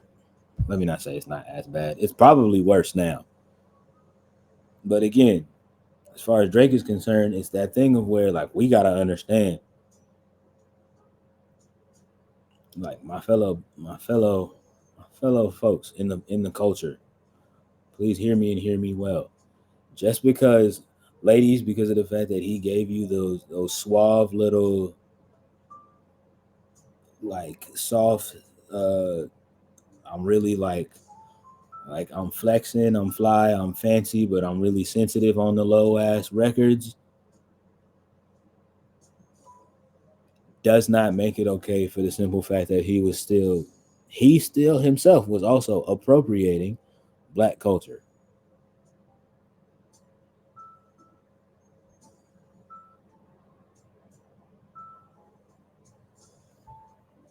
That can't be the same thing because Drake is black. Why in the why? But why though?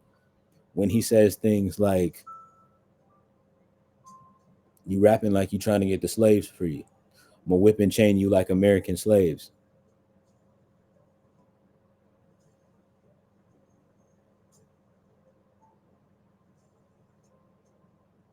If he was really popular or not, like if he was really a part of the culture, like he claims to be,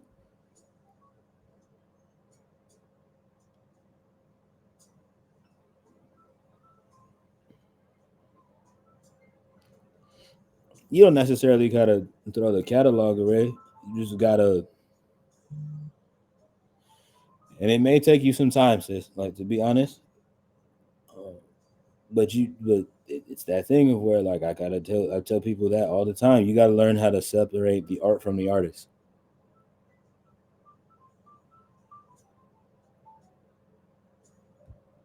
Uh, because again, it's a lot of Drake records that like I still like if they come on, I will still dance to those records. But a lot of those R&B records, I'm gonna be looking at a lot differently. I am, and it just as far as like the like you got too many instances, bro. Where it's like you talking about like you far too famous to be.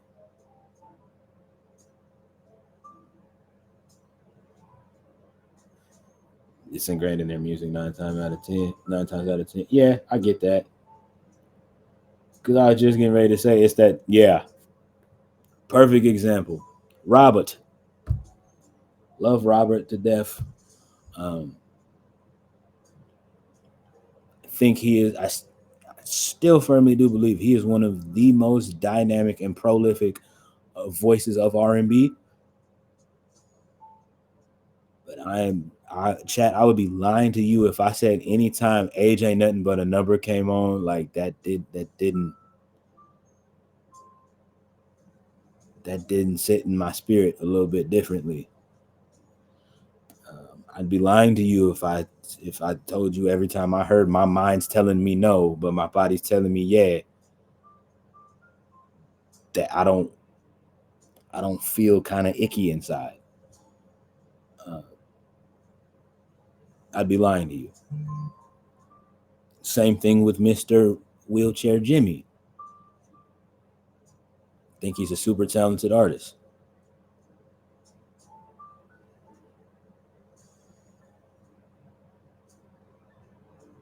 I can understand that. I can definitely understand that. But like the same thing with listening to Wheelchair Jimmy. He's a talented artist. He's gonna go down as one of the most talented artists of our generation. Like there's no ways around that. But for me,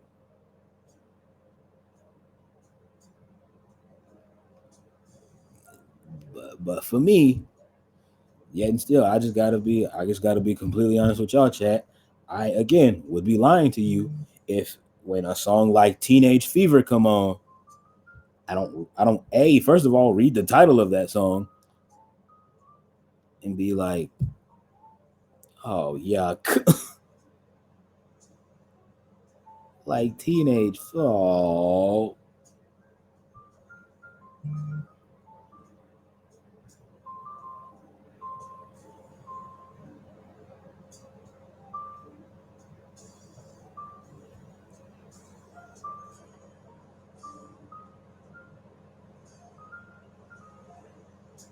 I'm just saying,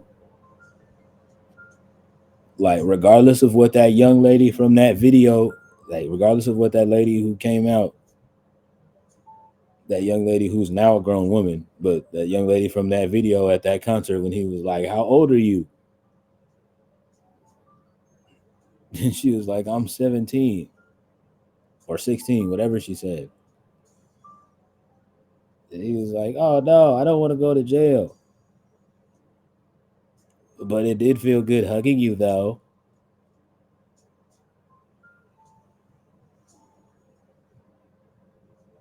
In the words of Drewski, what do you mean by that? What do you mean by that?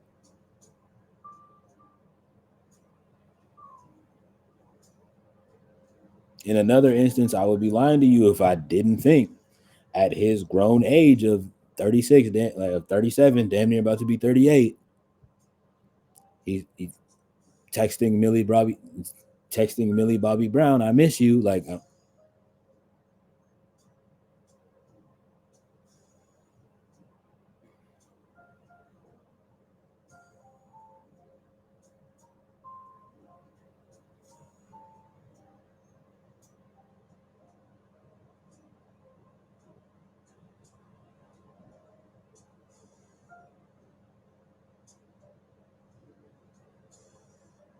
yeah, and that's the thing too. Like, even with a guy like Chris, again, like I said, putting your hand, like, domestic violence is not funny. It's not funny. It's not something to play about. It never will be something to play about. But that thing is with somebody like a Christopher Maurice, he's actually trying to better himself. He acknowledges the fact that, hey, yeah, you know what, like, you know what I mean. Like, yeah, sometimes I'll be fucking up. Like I'll be messing up. I'll be falling short sometimes. But what y'all, the American media, will do, and a lot of us in the black culture as well, like we will be them people, to be like, he can do like a million great things. He can donate a whole wing to like a bunch of children's hospitals around the world. He can do like, he can make like all of these philanthropic feats and all of these things, and people will still be like, ain't, and people to this day will still be like, ain't that the nigga that was beating on Rihanna when they was dating? Like, oh my god, like, oh my god, like, my man can't be great. He can't make it. Like, my dog can't just like try to make it for it.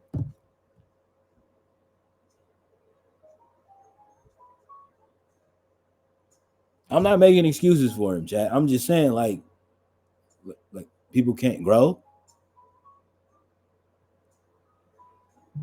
People can't grow. People can't even try.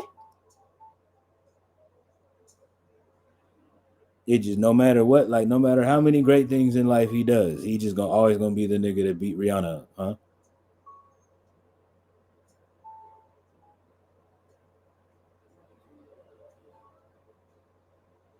See, and that's like crazy how like that will just like forever get overshadowed. We got to do better as a people. We've got to do better.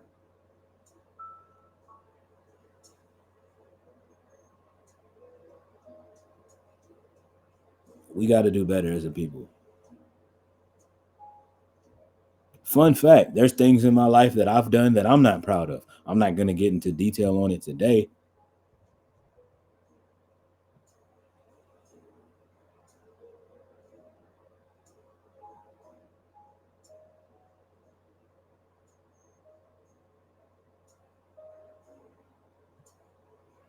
Yeah, that's the other thing too. Is like, this man made that mistake in front of the world, took it on the chin, and then turned around and said, "I am going to actively make it my life's mission to try and do better."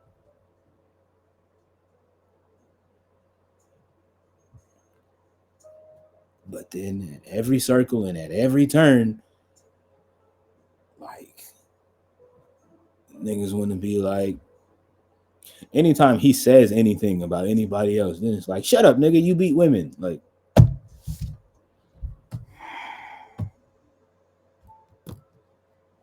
all right, bro. We've got to do better, because any other time, He's the most amazing person you have ever met. You think he's one of the greatest R&B singers ever.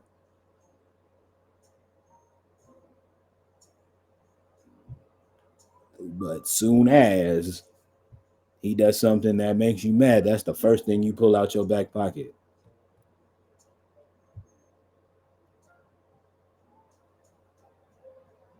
Again, I'm not making no excuses for this man, but like I'm just saying, like, how about the fact that you just sit there and you thank the good Lord above that you didn't have to go through that in front of the world as a 16-year-old black man in America.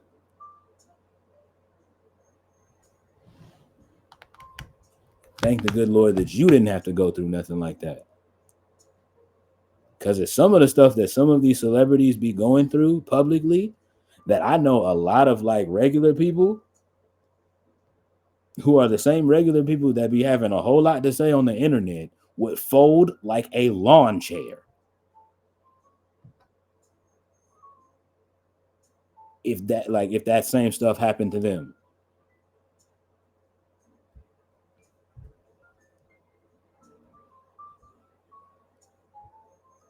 You somebody that work at Target and then you wake up one day and now a news crew is outside your house talking about some. Hey, I heard you be smoking weed and partying entirely too much. What are your thoughts? What do you have to say about that? You'd be like, ain't y'all the news? Why are y'all in front of my house?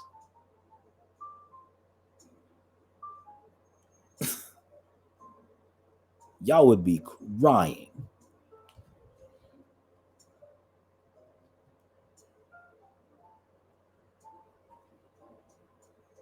Again, that's not me like making excuses for folks. That's me just saying like perspective. So that's that whole thing for me of why I don't jump out the window until, again, case in point with the Drake thing. I didn't jump out the window and take the stance that I took until he was like, I'm far too famous for that.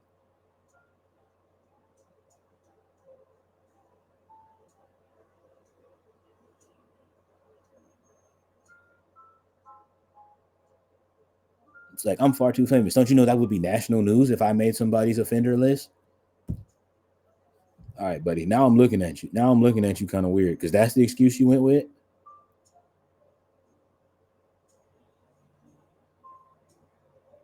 I mean, it really wouldn't have been nothing to make it any better. Because even if he would have took the angle of being like, okay, you talking about me, but like, what about the people you hang around with? Like, you talking about who I hang around with and who I got around me, but what about the people you got around you? Like, yeah, there's just not too much of it that would have made that any better.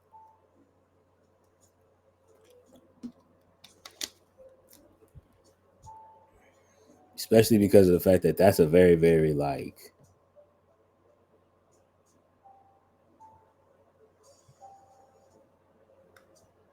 just very, very serious subject matter. That just is what it is.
If you're watching this on YouTube, follow me, leave a like, subscribe, drop a comment if you would like.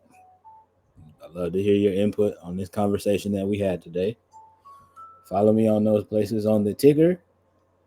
You can find me over here on this purple app. We revamped our schedule, by the way, chat. You can find me on this purple app Tuesday, Thursday, Friday, and Saturday at 4 p.m. I'm on the West Coast, Pacific time. Only difference is on Saturdays we are also streaming on YouTube over there as well for Songwriting Saturday. So you know what I mean. If maybe you don't feel like making a whole Twitch account, uh, catch up over there on Saturdays and then catch the VODs when you catch the VODs. I guess uh, it's the best way I can put that.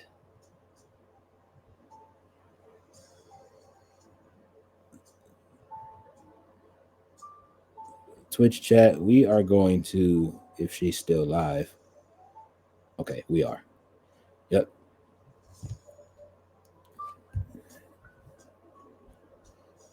Twitch. We are going to get ready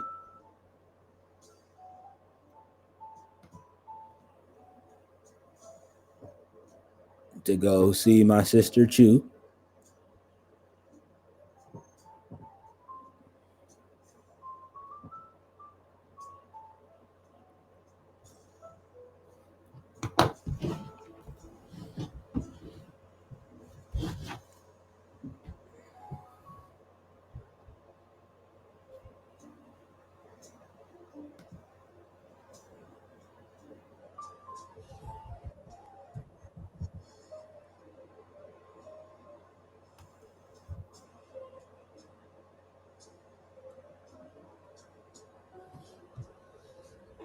But yes, it is her birthday stream. We're gonna go over there and celebrate with her.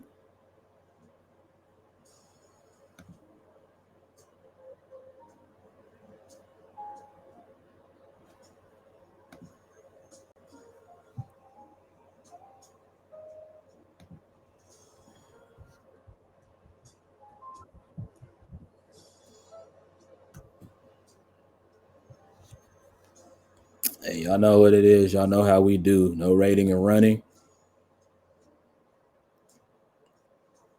And especially not for the Chu's birthday. We not finna do that. We not finna do that to my good sis Choo Choo.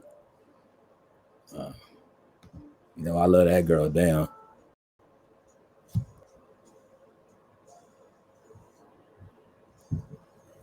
Hold on real quick. Hold that thought.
Ugh. Okay, we got 39 seconds left. I made it. Yeah, we're gonna go over there and see Choo Choo, and wish her the happiest of birthdays. Because as you know, she's came over here and shown us love. I will be back on Thursday, like I said, and yeah.